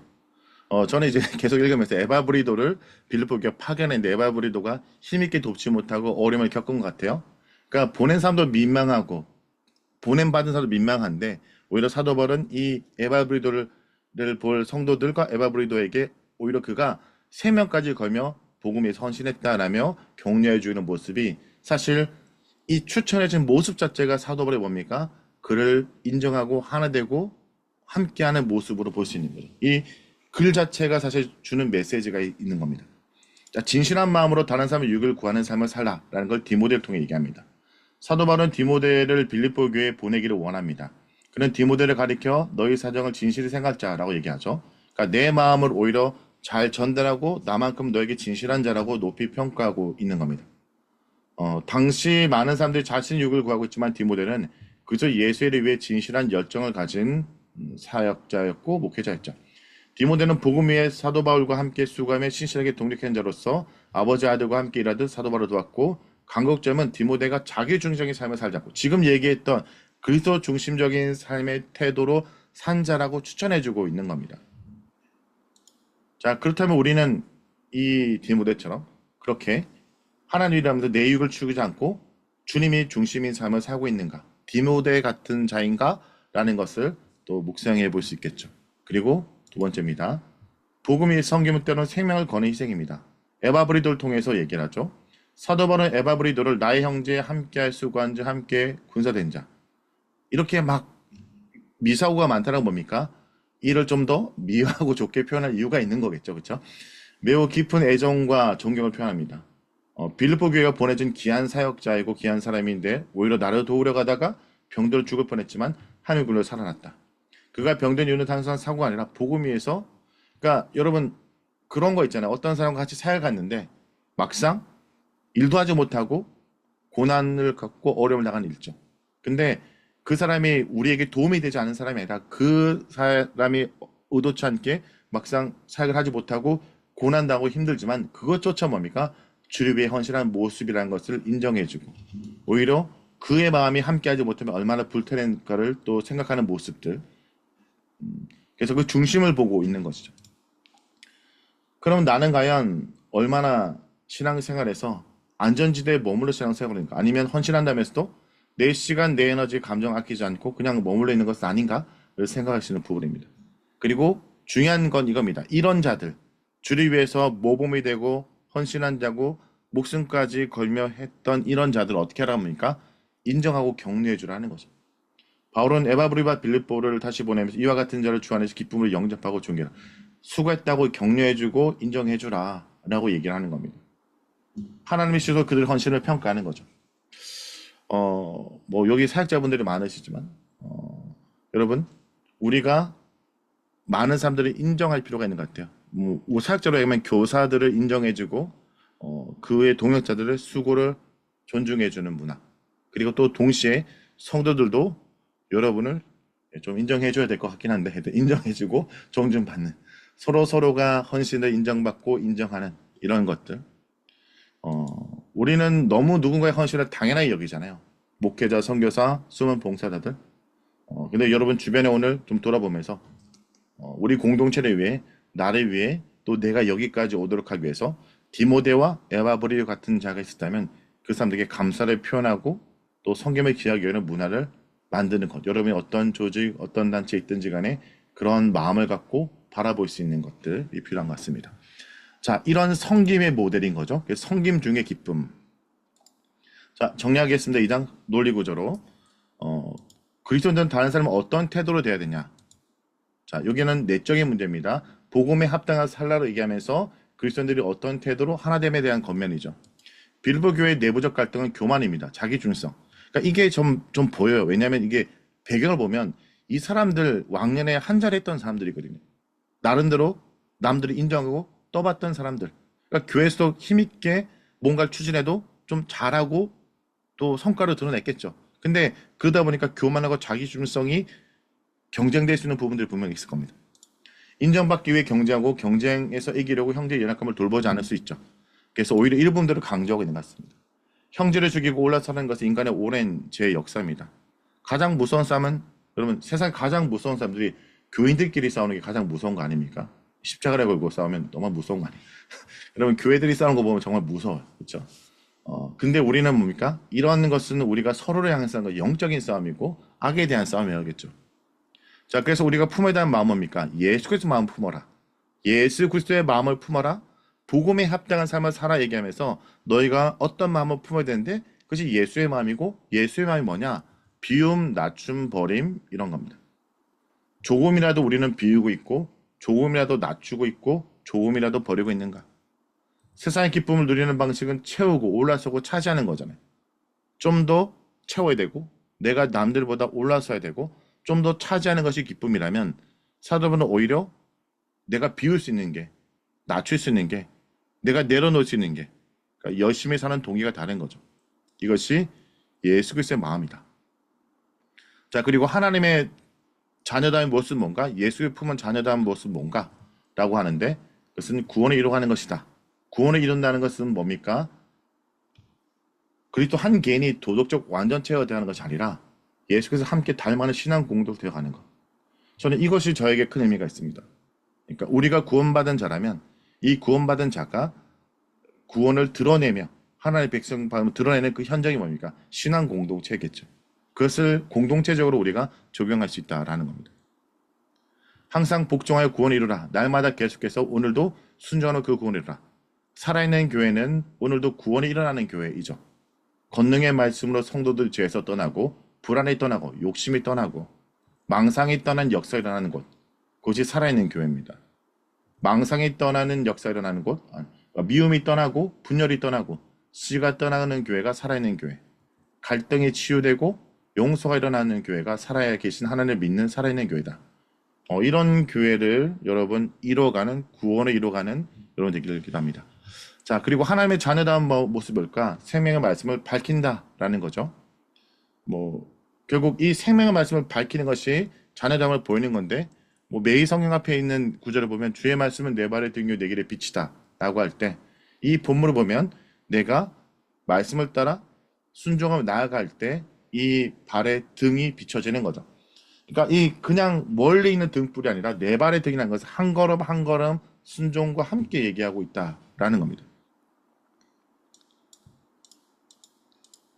그래서 여러분 우리 말씀을 통해 우리가 공동체가 함께 구원을 이뤄가고 이 말씀을 통해 서로가 비춰주고 함께 할 때 결국 그 공동체가 구원을 드러내며 빛이 되는 공동체죠. 그리고 이런 공동체가 되기 위해서 수고하는 자들의 모델로 섬김의 모델이 등장합니다. 디모데와 에바브리도죠. 여기 잠깐 읽어드릴게요. 에바브리도와 디모데는 그리고 빌립보 교회. 빌립보 교회는 로마 감옥에 있는 사도 바울을 도우려고 헌금과 에바브리도를 보냈다. 에바브리도는 헌금을 전달하고 사도 바울을 돕다가 병에 걸리게 되었고 이 소식이 빌립보 교회에 전해졌다. 그래서 에바브리의 일처리에 관련하여 지도자 사이에 서로 다른 입장이 생겼고 묘한 갈등이 일어났다. 이런 갈등의 소식에 에바브리도는 더욱 근심했다라는 거죠. 이런 거예요. 그러니까 에바브리 보냈는데 저는 이제 요즘 교회에 가면 군인교회 같은 빌립보 교회가 사도 바울을 돕기 위해서 에바브리도를 보낸 거예요. 근데 이런 거죠. 에바브리도 말고 쟤를 보냈어야 되는데 이런 마음도 있겠고 어떤 사람 에바를 보낸 사람 중에서 내가 보냈는데 괜히 저런 얘기하니까 마음이 불편하기도 있고 그런 묘한 갈등이 있잖아요.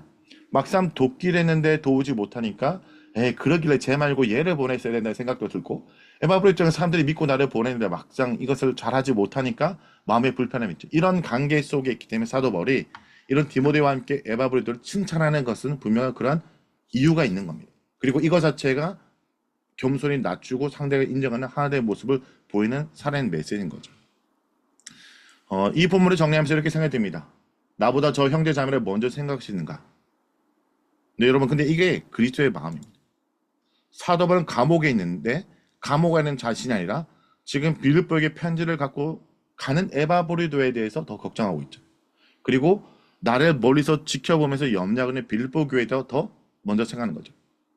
형제 자매를 먼저 생각하는 거. 어떤 일을 할 때 이 일에 대해서 내가 어떤 마음에 처해 있고 어떤 감정이 드냐가 아니라 저 사람의 마음의 형편이 어떨까가 그리스도의 마음이다. 제가 이 빌립보서를 2장을 묵상하다가 떠오른 시가 하나 있습니다. 이 시가 되게 아이러니한데 기쁨의 서신을 보면서 슬픔에 관한 시가 떠오르거든요. 이거 읽어드릴게요. 정호승 씨의 시인데요. 슬픔이 기쁨에게라는 겁니다. 자, 읽어드릴게요. 나는 이제 너에게도 슬픔을 주겠다. 사랑보다 소중한 슬픔을 주겠다. 겨울밤 거리에서 귤 몇 개 놓고 살아온 추억과 떨고 있는 할머니에게 귤값을 깎으면서 기뻐하던 너를 위하여 나는 슬픔의 평등한 얼굴을 보여주겠다. 내가 어둠 속에 너를 부를 때 단 한 번도 평등하게 웃어주지 않는 가만히 덮인 동사자가 다시 얼어 죽을 때 가만히 한 장도 덮어주지 않는 무관심한 너의 사랑을 위해 나는 이제 너에게 기다림을 주겠다. 일상에 내리던 한방눈을 멈추겠다. 보리밭에 내리던 봄 눈들을 데리고 주위에 떠는 사람들의 슬픔에게 다가와서 눈 그친 눈길을 너와 함께 걷겠다. 슬픔의 힘에 대한 이야기를 하며 기다림의 슬픔까지 걷겠다. 자, 이 시를 어떻게 좀 분석해 보면 나는 뭐냐면요. 너도 있고 나는 이거예요. 남의 슬픔을 함께 슬퍼하는 존재입니다. 근데 너는 뭐죠? 기쁨인데 남의 아픔을 진정으로 아파하지 못하는 이기적인 존재입니다. 그러니까 여기 나는 슬픔에 공감할 수 있는 존재인데 여기 너는 슬픔을 공감하지 못하고 자기 기쁨만 누리고 있는 이기적인 존재인 거죠. 그래서 너한테 기쁨한테 슬픔도 기쁨 이상의 감정이라는 것을 기쁨 이상의 기쁨이라는 것을 말하고 있는 겁니다. 그래서 사랑보다 소중한 슬픔. 그러니까 여러분 이게 뭐냐면 기쁘다는 것이 내게 좋은 일만 하하고 이라는 것이 아니라 상대방의 아픔을 품는 것 또한 기쁨이다라는 것을 얘기하는 거죠. 사랑보다 소중한 슬픔. 슬픔의 평등한 얼굴. 그래서 기다림을 주겠다는 건 뭐냐. 진정한 사랑을 깨우치기 위해 시련, 슬픔을 나누어 더불어 사는 아픔, 그리고 슬픔의 힘을 깨닫게 해주겠다.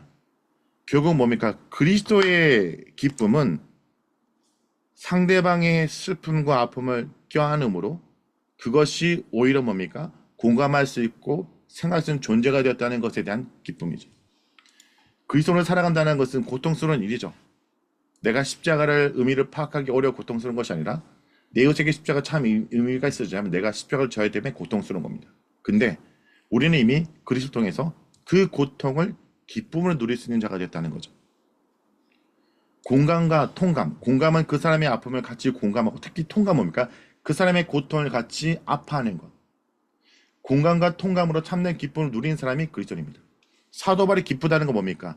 그들의 아픔과 그들의 오염을 함께 누릴 수 있는 자가 되었다는 기쁨인 거죠. 이것이 그리스도인 거죠. 그리스도의 마음은 상대방의 아픔을 품고 그와 함께 누리는 기쁨을 맛볼 수 있는 자다라는 겁니다. 자, 3장입니다. 3장은 신종우 전사님 한번 읽어주실까요? 네, 3장 읽겠습니다. 끝으로 나의 형제들아, 주 안에서 기뻐하라. 너희에게 같은 말을 쓰는 것이 내게는 수고로움이 없고 너희에게는 안전하니라. 개들을 삼가고 행악하는 자들을 삼가고 몸을 상해하는 일을 삼가라. 하나님의 성령으로 봉사하며 그리스도 예수로 자랑하고 육체를 신뢰하지 아니하는 우리가 곧 할례파라. 그러나 나도 육체를 신뢰할 만하며 만일 누구든지 다른 이가 육체를 신뢰할 것이 있는 줄로 생각하면 나는 더욱 그러하니 나는 8일 만에 할례를 받고 이스라엘 족속이요 베냐민 지파요 히브리인 중에 히브리인이요 율법으로는 바리새인이요 열심으로는 교회를 박해하고 율법의 의로는 흠이 없는 자라. 그러나 무엇이든지 내게 유익하던 것을 내가 그리스도를 위하여 다 해로 여길 뿐더러 또한 모든 것을 해로 여김은 내 주 그리스도 예수를 아는 지식이 가장 고상하기 때문이라. 내가 그를 위하여 모든 것을 잃어버리고 배설물로 여김은 그리스도를 얻고 그 안에서 발견되려 함이니 내가 가진 의는 율법에서 난 것이 아니요 오직 그리스도를 믿음으로 말미암는 것이니 곧 믿음으로 하나님께로부터 난 의라. 내가 그리스도와 그 부활의 권능과 그 고난에 참여함을 알고자 하여 그의 죽으심을 본받아 어떻게 해서든지 죽은 자 가운데서 부활에 이르려 하노니. 아멘. 자, 이 부분 보겠습니다. 자신의 의를 자랑하지 않고 오직 그리스도 예수만 자랑하라. 사도분의 1장 1절에서 3장 1절에서 주 안에 기뻐하라는 것을 얘기합니다. 그리고 여기서 이어서 걔들 행할 때 되게 거친 표현들이죠. 그러니까 유대주의자들. 그래서 이 본문이 믿음 안의 기쁨인데 앞에 하나가 더 있어요. 바른 믿음 안의 기쁨이에요. 이들은 유대주의로서 할례 율법의 준수가 군의 조건에 추정했던 자들입니다. 바울은 그런 사람들을 개들이라 표현하는 거죠. 오히려 참된 하나님의 백성은 성령 안에 봉사하고 예수로 자랑하고, 그러니까 나를 자랑하는 것이 아니라 뭡니까? 육체를 자랑하는 것이 아니라 예수를 자랑하는 자들이다. 사도 바울이 이 권능과 거칠어지는 것에 대한 흥분 감정이 그대로 드러나죠. 같은 말 세 번이나 삼가라는 말들이 등장합니다. 경고가 주를 집중시키고 있고, 결국 뭡니까? 복음을 자랑거리로 삼아라. 세상 것들을 자랑거리로 삼지 말라. 사도는 오히려 세상의 그런 자랑이 뭡니까? 해가 된다라고 표현까지 써요. 네. 이것은 그들의 부끄러움을 자랑과 육체로 삼았다는 겁니다. 육체는 즉 노력과 성실을 자랑으로 삼는 것만큼 그리스도에게 부끄러운 것이 없다. 복음은 세상의 모든 자랑거리가 부러움이 아니라 세상에서 자랑했다는 것을 자랑한 것이 오히려 부끄러움이 되게 한다는 거죠. 그러면 좀 우리가 묵상할 수 있는 게 뭡니까? 내가 신앙생활에서 은근히 자랑하는 거가 있지 않습니까? 내가 어디 출신이고, 내가 이전에 이만큼 뭘 했고, 내가 이만큼 이런 것에 경력이 있고, 그러니까 그리스도를 자랑한 것이 아니라 나를 어필하고 나를 드러내기 위해서 내가 신앙적으로도 나의 소속과 배경을 자랑하는 거, 이거 내려놓아야 된다는 거죠. 이런 부분이 없는지를 다 생각하도록. 근데 이런 것들이 뭘까요? 하나됨을 방해하는 것들이잖아요. 그래서 이런 것들에 대한 부분들을 언급하고 있습니다. 예수님을 아는 지식이 최고의 가치다고 얘기합니다. 사도 바울은 뭡니까? 무엇이든 내게 유익하던 것을 내가 그리스도를 위하여 해로 여긴다 라는 거죠. 과거의 것 해로 여긴다. 오히려 이게 영적으로 해를 본다. 덜 소중하다가 아니라 이거 내가 신앙생활할 때 방해가 되는 거다라는 거죠. 나의 어떤 학법, 내가 이전에 했던 것들, 이런 건 좀 많이 보거든요. 과거에 열심히 교회를 섬겼어요. 과거에 어떤 단체를 섬겼어요. 근데 과거에 내가 열심히 했고 이런 것들을 인정받는 게 지금 주를 위해서 섬기는 것에 대한 방해가 되는 걸 되게 많이 봐요.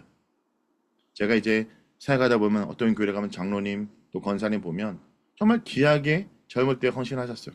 귀하게 주님이 역사하셨고 그런 증거로 교회가 성장했고 보이는 것들이 있습니다. 근데 여전히 그걸 기억하고 있어요. 어느 순간 내가 헌신했던 게 나의 영광이 되고 나의 성과가 돼요. 근데 그것 때문에 오늘 내가 주를 위해 섬기는 것에 대한 방해가 되는 거죠. 오히려 그것을 중요한 가치로 여기지 않는 거.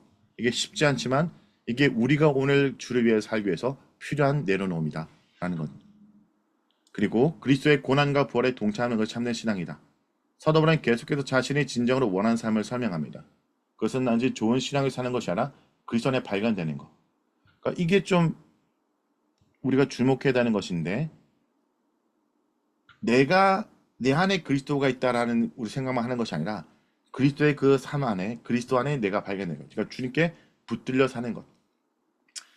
자, 구원은 인간의 행위가 아니라 오직 하나님의 은혜에 의한 믿음으로 준다는 진리를 재확인하는 부분입니다.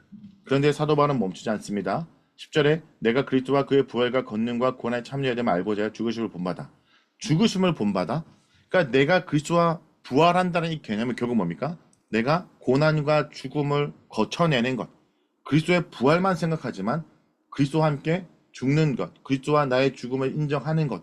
이게 되게 중요한 포인트죠.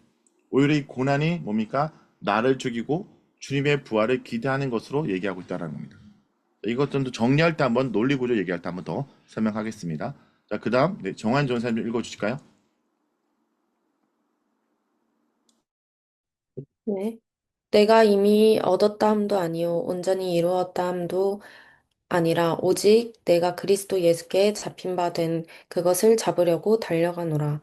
형제들아 나는 아직 내가 잡은 줄로 여기지 아니하고 오직 한 일, 즉 뒤에 있는 것은 잊어버리고 앞에 있는 것을 잡으려고 표대를 향하여 그리스도 예수 안에서 하나님이 위에서 부르신 부름의 상을 위하여 달려가노라. 그러므로 누구든지 우리 온전히 이룬 자들은 이렇게 생각할지니 만일 어떤 일에 너희가 달리 생각하면 하나님이 이것도 너희에게 나타내시리라. 오직 우리가 어디까지 이르렀든지 그대로 행할 것이라. 형제들아 너희는 함께 나를 본받으라. 그리고 너희가 우리를 본받은 것처럼 그와 같이 행하는 자들을 눈여겨보라. 내가 여러 번 너희에게 말하였거니와 이제도 눈물을 흘리며 말하노니 여러 사람들이 그리스도의 십자가의 원수로 행하느니라. 그들의 마침은 멸망이요 그들의 신은 배요 그 영광은 그들의 부끄러움에 있고 땅의 일을 생각하는 자라. 그러나 우리의 시민권은 하늘에 있는지라 거기로부터 구원하는 자 곧 주 예수 그리스도를 기다리노니 그는 만물을 자기에게 복종하게 하실 수 있는 자의 역사로 우리의 낮은 몸을 자기 영광의 몸의 형체와 같이 변하게 하시리라. 아멘. 아멘. 이 본문 읽으면 제가 이제 이전에 빌립보서를 저희가 2023년에 매성에 묵상을 했거든요. 그 겨울이었어요. 그때 겨울 수련회 때 어떤 교회가 빌립보서를 묵상하며 청년부가 빌립보서를 이제 함께 이렇게 정리해달라고 얘기했는데 그 주제 찬양이 이거 표대를 향하여 이거더라고요. 근데 이 표대를 향하여 이게 보면 되게 힘이 그러니까 좀 어떻게 보면 되게 동기부여하고 이렇게 으쌰으쌰한 찬양이잖아요, 이렇게. 근데 이게 무슨 말인지 모르고 그냥 찬양을 하더라고요. 그러니까 표대를 향하여 사실 빌립보서를 찬양 구절은 표대를 향하여보다는 더 많이 좀 해야 될 포인트가 있는데 뭔가 달려가고 성취로 노력하고 힘쓰고 하나 되고 이런 표현들인데 이 본문은 사도 바울의 여정에 대한 진실한 고백과 함께 천국심의 정체성을 다시 한번 강조하는 파트입니다. 그리고 믿음의 경주. 그래서 이들이 대부분 이제 출신들이 군인들이 많고 요런 자들이었다면 이런 자들에게 이제 표대를 향하여 나아가고 그 다음에 고대 그리스의 어떤 그 경기의 용어들을 써서 힘써 나가자라는 거죠. 그 쪽에 붙잡힌 자로서 끝까지 달려가자. 여기 보면 내가 붙잡으러 가는 것 같지만 사실 메인이 뭐냐면 내가 붙잡혔다라는 것을 알아야 돼요. 그러니까 내가 복음의 오히려 메인바다라는 거죠. 부활의 능력은 사도 바울이 이렇게 고백합니다. 내가 이미 얻었담도 아니고 온전히 얻었담도 아니라 이런 자기 자신이 아직 신앙의 완성에 이르지 못한 거죠. 그러니까 나는 온전하지 못하지만 주의 붙잡힌 자로서 붙잡힌 바 되었다라는 표현이 더 중요합니다. 사도 바울이 다메섹 도상에서 예수님께 간거처럼 붙들린 사람으로 여기까지 오는 거죠. 표대를 향하여 그리스도 안에서 하나님의 부르심을 달려간다. 여기서 부르시는 상은 영광의 구원, 하나님의 시민권 이걸 바라보며 나아가는 것입니다. 그러면 나는 정말 붙들린 삶인가? 붙잡힌 삶인가? 그러니까 제가 얘기한 게 이겁니다. 내가 어떤 붙잡고 붙잡지 않고의 어떤 의도성이 아니라 이미 내가 뭡니까? 주님께 매였고 주님께 붙들린 사람으로 주님께 이끌려가는 사람으로 살아가고 있는가?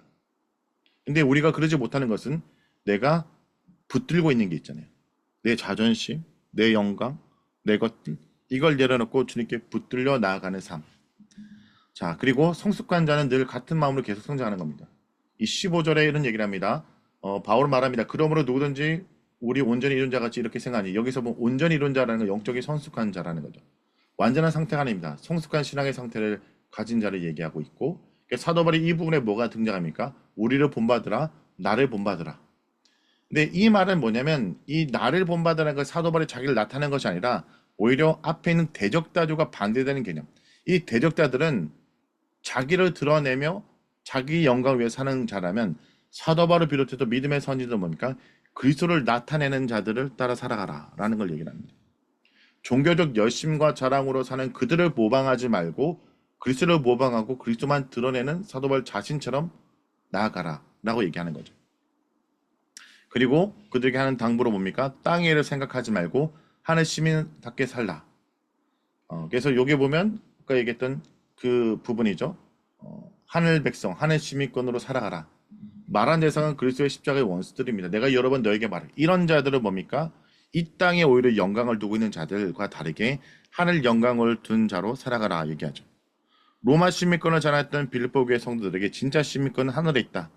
내가 이 땅에가 아니라 저 하늘을 바라보며 오늘 이곳을 살아가라.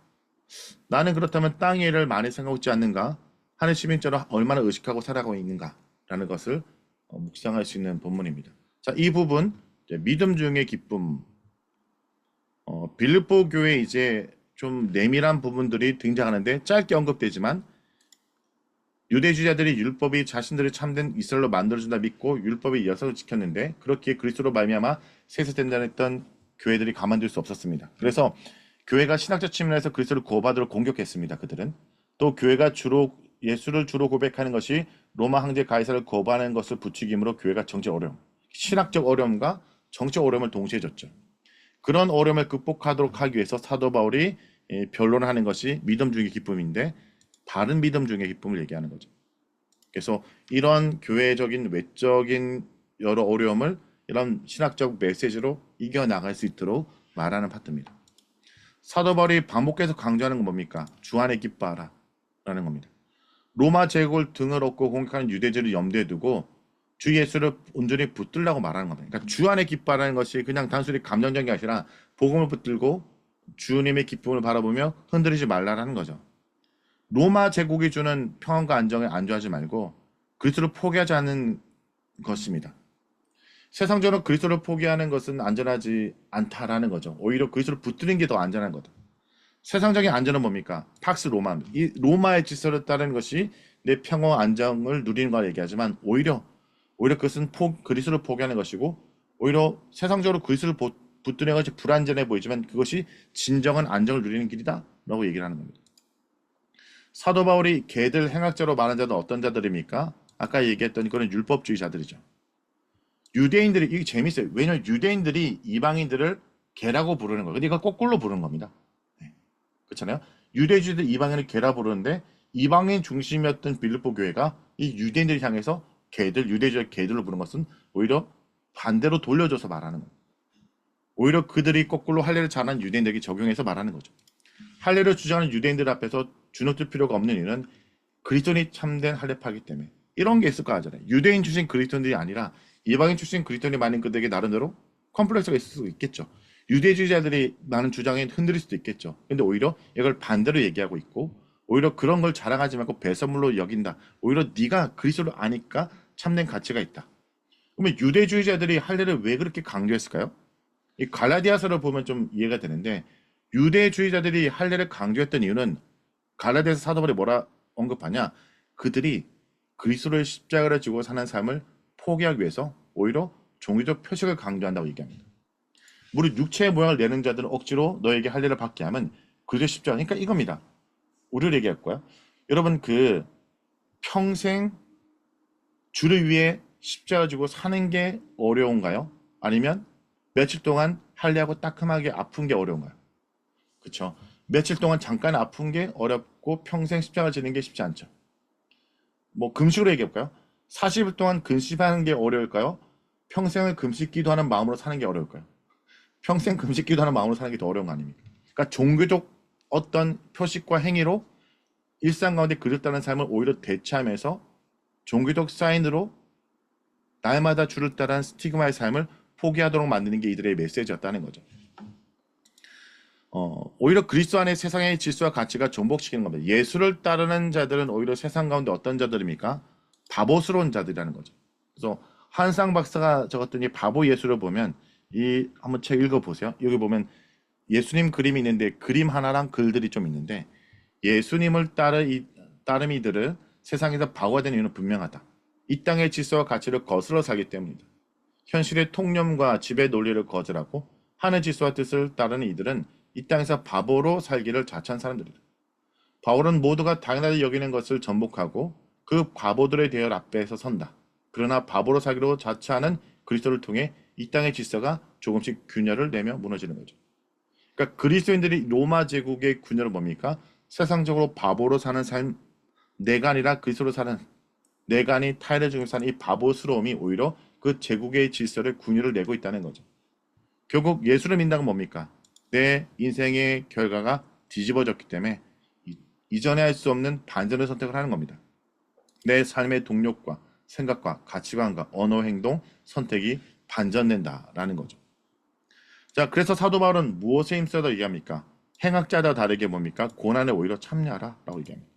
고난을 피하는 것이 아니라 고난에 참여하고 오히려 그를 위해서 표대를 향해 달려가고 그리고 아까 잠깐 언급한 건데요. 사도 바울이 그리스도와 부활과 권능과 고난에 참여하고 알고자 그의 죽으심을 죽으심을 본받는다라는 표현이 좀 주목해야 되는 것이, 우리는 부활의 영광만 생각하지만 오히려 그리스도와 함께 죽는다라는 것을 우리가 기억해야 됩니다. 죽고 산다는 거죠. 그리스도는 이전의 삶에 대해 죽어야 됩니다. 내가 죽고 에고가 죽어야 됩니다. 그리고 오히려 그리스도에 대해서는 살아야 된다는 거죠. 표대량의 부르심을 달려간다는 건 날마다 죽고 날마다 주를 위해서 살아가는 삶. 신앙생활의 정체됨에서 정진함을 얘기하고, 날마다 그리스도와 동행하기를 힘쓰므로 그를 닮아가는 것이고, 그러니까 깨어있는 삶은 날마다 내가 깨어지는 거죠. 내 생각과 내 가치관과 내 이성이 깨어지고 날마다 주를 통해서 새롭게 거듭나고 변화를 받는 것. 사도 바울은 성도들에게 자신을 본받으라 말하며, 성도들을 본받지 말자 자들에서 뭐라 얘기합니까? 자, 자신을 본받는 것, 나를 내세우고 율법을 말하는 주의자를 본받지 말고 그리스도를 드러내고 그와 함께 고난의 자리에 가는 삶을 본받아라 라고 자신을 얘기하는 거죠. 그리고 우리가 하나님 시민권이 있고, 그러므로 우린 하나님 나라 법을 배우고 익혀야 된다, 이런 결론인데, 결국 우리가 이렇게 살아가서 말씀을 통해 하나님의 법을 배우고 익혀야 되고 살아가라 얘기하잖아요. 저는 이제 이 부분을 통해서 사도 바울이 적었던 글이지만 우리 역사 가운데 한 사람이 떠올랐습니다. 도산 안창호 선생이 이런 얘기를 합니다. 도산 안창호 선생이 홍사단을 만드는, 이 사람은 쉽게 가면 미국에 있는 캘리포니아 오렌지 농장에서 일하는 이 사람들이 이 조국의 동네를 위해서 자기가 일했던 모금을 모아서 사는 자들, 사는 땅이 한국이 아니라 조선이 아니라 미국인데 자신의 나라를 위해서 자기 자금 모으고 살았던 이런 자들을 일으킬 때 도산 안창호 선생이 이런 얘기를 합니다. 그대는 나라를 사랑하는가? 그리고 먼저 그대가 건전한 인격이 되라. 우리 중에 인물이 없는 것은 인물이 되고 마음 먹고 힘쓰는 사람이 없는 까닭이다.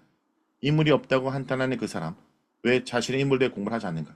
그러니까 먹고 사는 것에 근거하지 말고 오히려 우리 먹고 삶이 나라의 도니까 이 조국 위해서 우리가 힘쓰는 것이다라는 삶을 재인식시키고, 그래서 멀리 있는 그들이 뭡니까? 샌프란시스코에서 창립했던 이 민족단체인 홍사단이 오히려 조국의 독립과 나라를 위해 선신했던 인물이죠.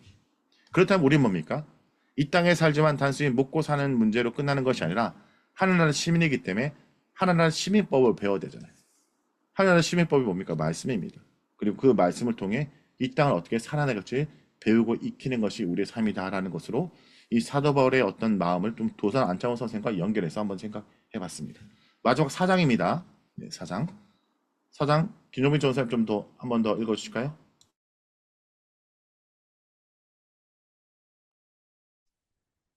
그러므로 나의 사랑하고 사모하는 형제들, 나의 기쁨이요 면류관인 사랑하는 자들아, 이와 같이 주 안에서 서라. 내가 유오디아를 권하고 순두개를 권하노니 주 안에서 같은 마음을 품으라. 또 참으로 나와 멍에를 같이 한 내게 구하노니 복음에 나와 함께 힘쓰던 저 여인들을 돕고, 또한 클레멘드와 그 외에 나의 동역자들을 도우라. 그 이름들이 생명책에 있느니라. 주 안에서 항상 기뻐하라. 내가 다시 말하노니 기뻐하라. 너희 관용을 모든 사람에게 알게 하라. 주께서 가까우시니라. 아무것도 염려하지 말고 다만 모든 일에 기도와 간구로 너희 구할 것을 감사함으로 하나님께 아뢰라. 그리하면 모든 지각에 뛰어난 하나님의 평강이 그리스도 예수 안에서 너희 마음과 생각을 지키시리라. 끝으로 형제들아, 무엇에든지 참되며 무엇에든지 경건하며 무엇에든지 옳으며 무엇에든지 정결하며 무엇에든지 사랑받을 만하며 무엇에든지 칭찬받을 만하며 무슨 덕이 있든지 무슨 기림이 있든지 이것들을 생각하라.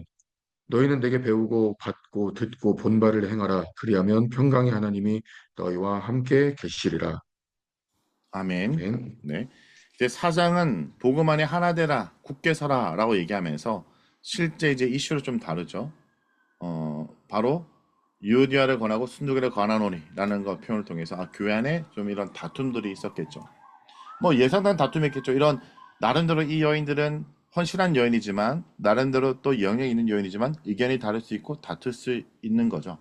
사도 바울은 1절에서 나의 사랑하고 사모하는 형제들, 나의 기쁨이며 면류관이 사랑하는 자들하고 빌립보 교회 애정의 표현을 쓰면서 주 안에 굳게 서라. 근데 굳게 선다는 것이 단순히 뭡니까?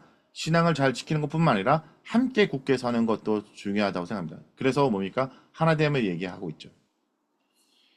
복음 안에 하나 되어 굳게 서라. 하나 되어 굳게 서라. 좀 하나 되어 좀 포인트를 좀 놓게 돼요. 복음 안에 굳게 서는 사람들 많아요. 근데 하나 되어 굳게 서는 거 쉽지 않습니다. 어떤 사람이 독단적으로 독선적으로 굳게 서는 모습, 이게 너무 익숙하지만 성경은 하나 되어 굳게 서라. 함께 주 안에서 하나 되어 굳게 서라 라고 얘기하죠. 그리고 이런 갈등의 문제를 언급하고 있는 겁니다. 그렇지 않습니까? 빌립보 교회는 군인 교회잖아. 그러니까 한 사람만 내도 막 일당백할 수 있는 거지만 그런 한 사람의 어떤 역량이 아니라 함께 굳게 서는 부분들을 강조하고 있다. 그리고 염려를 멈추고 기도와 평강을 구하라. 사제에서 사도 바울은 주 안에 항상 기뻐하라. 내가 다시 말하는 기뻐하라. 이 기뻐하란 말이 이게 본격적으로 많이 등장하는 파트가 명령형으로 등장하는 4장입니다. 사도 바울이 감옥 안에 이 편지를 쓰고 있으면 생각할 때 그가 말하는 기쁨은 한경이 아니라 주님께 뿌리를 둔 기쁨인 걸 알 수 있죠. 그래서 함께 기뻐하라. 그리고 염려를 멈추고 기도로 평강을 구하라. 생각과 삶을 복음에 합당하게 지켜내라. 사도 바울이 교회가 굳게 서게 생각하라, 행하라라는 말을 합니다. 8절의 신앙인의 생각 기준을 매우 구체적으로 얘기하죠. 여기 보면 이 파트 한번 볼게요. 7가지 기준이 있습니다.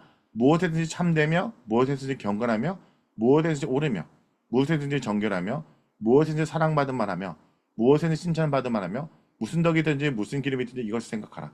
이거 여러분이 그냥 사역자라면 이거 좀 적어 놓으시면 좋겠어요. 어떤 애들 참된지, 경건한지, 옳은지, 정결한지, 사랑받은 말한지.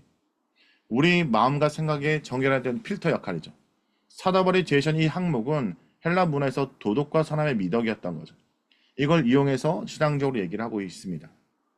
그리고 사도 바울은 단지 재짓지 말라는 소극적 명령이 아니라 적극적으로 거룩에 집중하라는 얘기를 이렇게 얘기하고 있죠. 그리고 평강 하나님 너희와 함께한다. 주님께 구하라 라 얘기를 합니다. 나는 하루 종일 내 마음과 생각이 무엇에 가장 많이 머물고 있는가? 내 마음 채운 것이 무엇인가? 주 안에 굳게 서기 위해서 내가 무엇을 묵상하냐? 이렇게도 말할 수 있지 않겠습니까? 자, 그 다음 4장 마지막 구절, 마지막 파트입니다. 이 부분 정환 전사님 읽어주실까요? 내가 주 안에서 크게 기뻐함은 너희가 나를 생각하던 것이 이제 다시 싹이 남이니 너희가 또한 이를 위하여 생각은 하였으나 기회가 없었느니라. 내가 궁핍함으로 말하는 것이 아니니라. 어떠한 형편에든지 나는 자족하기를 배웠노니 나는 비천에 처할 줄도 알고 풍부에 처할 줄도 알아. 모든 일, 곧 배부름과 배고픔과 풍부와 궁핍에도 처할 줄 아는 일체의 비결을 배웠노라. 내게 능력 주시는 자 안에서 내가 모든 것을 할 수 있느니라. 그러나 너희가 내 괴로움에 함께 참여하였으니 잘하였도다. 빌립보 사람들아 너희도 알거니와 복음의 시초에 내가 마게도냐를 떠날 때에 주고받는 내 일에 참여한 교회가 너희 외에 아무도 없었으니라. 데살로니가에 있을 때에도 너희가 한 번뿐 아니라 두 번이나 나의 쓸 것을 보내었도다. 내가 선물을 구함이 아니요 오직 너희에게 유익하도록 풍성한 열매를 구함이라. 내게는 모든 것이 있고 또 풍부한지라. 에바브로디도 편에 너희가 준 것을 받음으로 내가 풍족하니 이는 받으실 만한 향기로운 제물이요 하나님을 기쁘시게 한 것이라. 나의 하나님이 그리스도 예수 안에서 영광 가운데 그 풍성한 대로 너희 모든 쓸 것을 채우시리라. 하나님 곧 우리 아버지께 세세 무궁하도록 영광을 돌릴지어다. 아멘. 그리스도 예수 안에 있는 성도에게 각각 문안하라. 나와 함께 있는 형제들이 너희에게 문안하고 모든 성도들이 너희에게 문안하되 특히 가이사의 집 사람들 중 몇이니라. 주 예수 그리스도의 은혜가 너희 심령에 있을지어다. 아멘. 아멘. 사도 바울이 마지막에 이 교회를 향해 자신의 상황과 함께 권면을 하고 또 그들에 대해서 감사를 표현하며 또 당부하는 내용들이죠.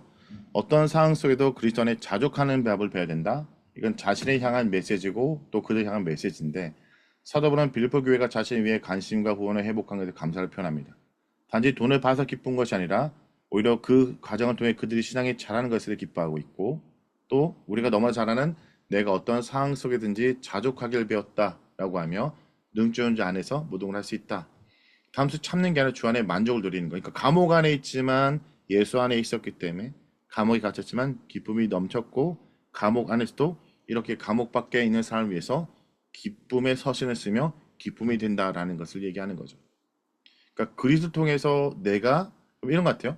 여러분 이게 사역자분들에게 내가 우리 교회가 내가 사역하기에 이런 이유가 부족할 수 있겠죠. 이게 내가 사역을 잘 펼치고 뭔가를 하기에는 뭔가 구조적으로 문제가 있거나 나를 힘들게 하는 사람이 있을 수 있겠죠. 근데 자족하는 건 어쩌면 그런 환경이 아니라 그런 환경이 주를 더 드러낼 수 있는 환경이 될 수 있고 또 그런 환경에 내가 순종할 이유가 될 수도 있고, 오히려 그것 가운데 주님이 어떻게든 내가 능력 주신다면 기쁨이 될 수 있다는 거죠. 우리는 내가 주를 위해서 헌신하고 이곳이 내가 주를 드러내는 장소가 아니라는 이유를 많이 찾지만, 오히려 그러한 이유가 주님이 함께 하시기 때문에 오히려 주님을 드러낼 수 있는, 내가 이곳이 또 주님의 기쁨이 될 수 있는 이유다라는 겁니다. 복음을 위한 헌신과 나눔은 하나님께서 드리는 영적 예배다. 빌립보 교회는 사도 바울이 복음을 전하러 처음 나올 때부터 후원하고 지지했던 교회죠. 그래서 이것을 감사로 표현하고 있습니다. 자, 그리고 하나님은 그분의 풍성한 우리의 모든 필요를 아시고 채우신다라는 거. 빌립보 교회가 자발적으로 나누는 것은 결코 손해가 아니고 하나님께 채우겠다. 이 빌립보 교회가 했던 것을 주님께 기억하시고 채운다는 거죠. 자, 그러면 이제 마무리해 보겠습니다. 하늘 시민권을 가진 자들의 이런 하나님의 은혜를 나눈 중의 기쁨이 무엇인지를 이제 논리 구조를 따라가며 정리해 보겠습니다. 사도 바울은 빌립보 교회를 위해 무엇을 당부합니까? 너희가 일치와 연합을 보여야 된다. 공동체를 분열하는 헌신이 있을 수 없다. 그리고 유오도계 순교계를 통해서 빌립보의 여성 지도자 이 갈등을 중심으로, 이게 갈등은 저는 에바 브리도건도 갈등의 이유가 될 수 있다고 생각해요. 그러니까 보낸 자와 또 이제 보냈지만 그것을 하지 못함으로 여러 가지 마음의 어려움들도 갈등이 될 수 있고, 그런 거잖아요. 교회에서 보면 이런 거 있습니까? 주일학교 보면 어떤 분들이 이제 부장이 됐어요. 그러길래 저분이 부장이 되면 안 된다고 생각해. 이런 있을 수도 있고, 교사시키는데 저래서 저 사람이 중학교에는 교사시키면 안 되는 생각이 될 수도 있고, 여러 가지 갈등이 있을 수 있어요. 교회는, 그리고 공동체는. 근데 그런 가운데 서로가 일치되고 연합되며 함께 품고 서로의 부족을 채우는 게 중요하겠죠. 당사자의 문제를 방치 말고 공동체가 한 문제. 그러니까 유오디가 순교계가 다툰다고 해서 그들의 문제로 방치하지 말고 이 문제를 가져와서 함께 해결하려 노력하는 거죠. 교회라면 김집사님과 박집사님이 다투면 에이 저것들 맨날 싸워 이렇게 하지 말고, 그러니까 같이 와서 서로 중재하고 노력하고 함께 하도록. 교회 안에 우리 성기는 아이들도 마찬가지죠. 아이들이 서로 미워하고 다투고 있다라면 그 문제를 방치하지 말고 함께 품고 해결하고 일치를 보이도록 노력하는 것이 우리가 될 역할이다라는 거죠. 사도 바울은 또 뭘 명령합니까? 무엇보다 주 안에 기뻐하라. 교회가 굳게 서기 위해서는 주 안에 항상 기뻐하라. 외부적인 핍박, 유혹으로 걱정하지 말고 기뻐하라. 오히려 외부적 핍박과 유혹은 공동체로 분열로 올 수 있습니다. 오히려 하나 되고 기뻐하라. 오히려 내부적 분쟁과 다툼을 흔들지 말고 서로를 간대하고 용납하라. 그리고 생각하라, 행하라. 참된 거, 경건한 거, 정결하고 사랑받고 칭찬한 미덕에 대해서 늘 내가 하는 행동이 참된가, 경건한가, 정결한가, 사랑받고 있는가, 칭찬을 받는가 생각하고 행하라 라는 거죠. 사도 바울은 자신상을 어떻게 배웁니까? 자기를 통해 나는 이런 환경 속에도 자족하게 배웠다. 어떤 환경 속에도 자족하는 배웠다는 말입니다. 강조하는 건 능력이나 바뀐 환경이 아니라 모든 환경 속에 나와 함께 하신 하나님 때문이다. 그래서 내게 능력 주신 자 안에서 내가 모든 걸 할 수 있다. 잘 아시죠? 모든 걸 할 수 있다는 것은 주님이 주신 능력으로 내가 원하는 걸 모든 걸 할 수 있다는 것이 아니라 나의 환경과 조건과 상관없이 주님이 능력을 주시면 주를 위해서 기쁨이 될 수 있다. 비록 감옥 안에 있지만 이곳에도 능력 주신 주님 때문에 주님을 위한 일을 감당할 수 있다는 겁니다. 바로 이곳에서 주님의 기쁨을 살 수 있다. 제가 이제 우리 연구원분들이 이제 전도사님 사역자가 많기 때문에 이 본문을 묵상하며 이런 생각이 좀 떠올랐어요. 여러분이 섬기는 교회 또 부서 100% 내 개인적으로 만족하거나 완벽한 사역의 공동체 상태에서 하는 게 아닐 수 있어요. 그런데 오히려 주님이 능력 주시면 내가 이곳에도 주님의 기쁨으로 살아갈 수 있고 섬길 수 있다. 뭐 직장으로 얘기할까요? 내가 섬기는 직장이 내가 그리스도로 살기에 부족하고 힘들고 어려울 수 있어요. 그런데 주님이 능력 주시면 내가 그곳 가운데도 주님의 기쁨으로 살아갈 수 있다라고 고백하는 거죠. 어떤 환경 속에도 주님의 기쁨이 되겠다는 것을 말하는 겁니다. 제가 늘 언급하는 내용 중에 하나가 이겁니다. 이런 분이 계세요. 말 묵상을 나눴더니 처음에는 우리 남편이, 우리 자녀가, 우리 교회가 이런 얘기를 하면서 묵상 나눔이 처음에는 억울한 적용, 내 인생이. 근데 말씀을 깊이 묵상하면 결국 그분들이 어떻게 바뀌냐? 나라도 우리 가정에, 우리 교회 기쁨이 되어야겠다.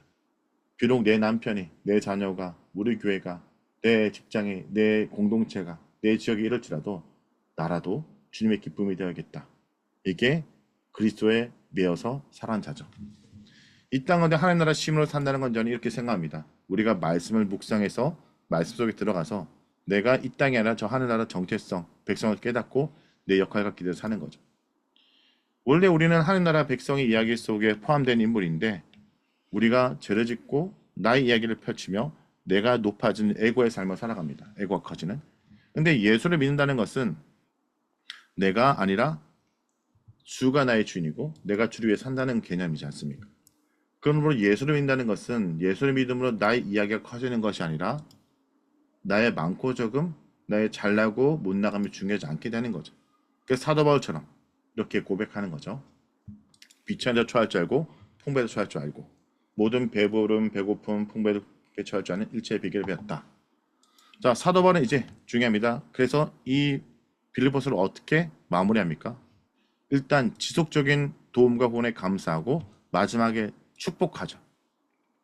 저는 이제 이때 빌립보서를 묵상하면서 제가 만나는 모든 사람들 또 함께 훈련하고 했던 모든 사람에게 하는 얘기가 있습니다. 이렇게 늘 마무리를 짓거든요. 제 인생에 당신을 만났다는 것이 가장 큰 자랑거리가 될 수 있도록 주님의 장신을 축복해 줄 간절히 기도합니다. 사도 바울이 이거 아닙니까? 내 인생에 빌립보 교회를 만났다는 것이 당신 성도들과 함께 했다는 것이 내 인생의 가장 큰 자랑거리가 되도록 그리고시 당신들이 더 커지고 당신들이 더 주님의 삶으로 사용되기 간절히 기도한다. 이것이 주님을 기뻐하고 주님의 기쁨이 되겠다는 빌립보서의 말씀입니다. 제가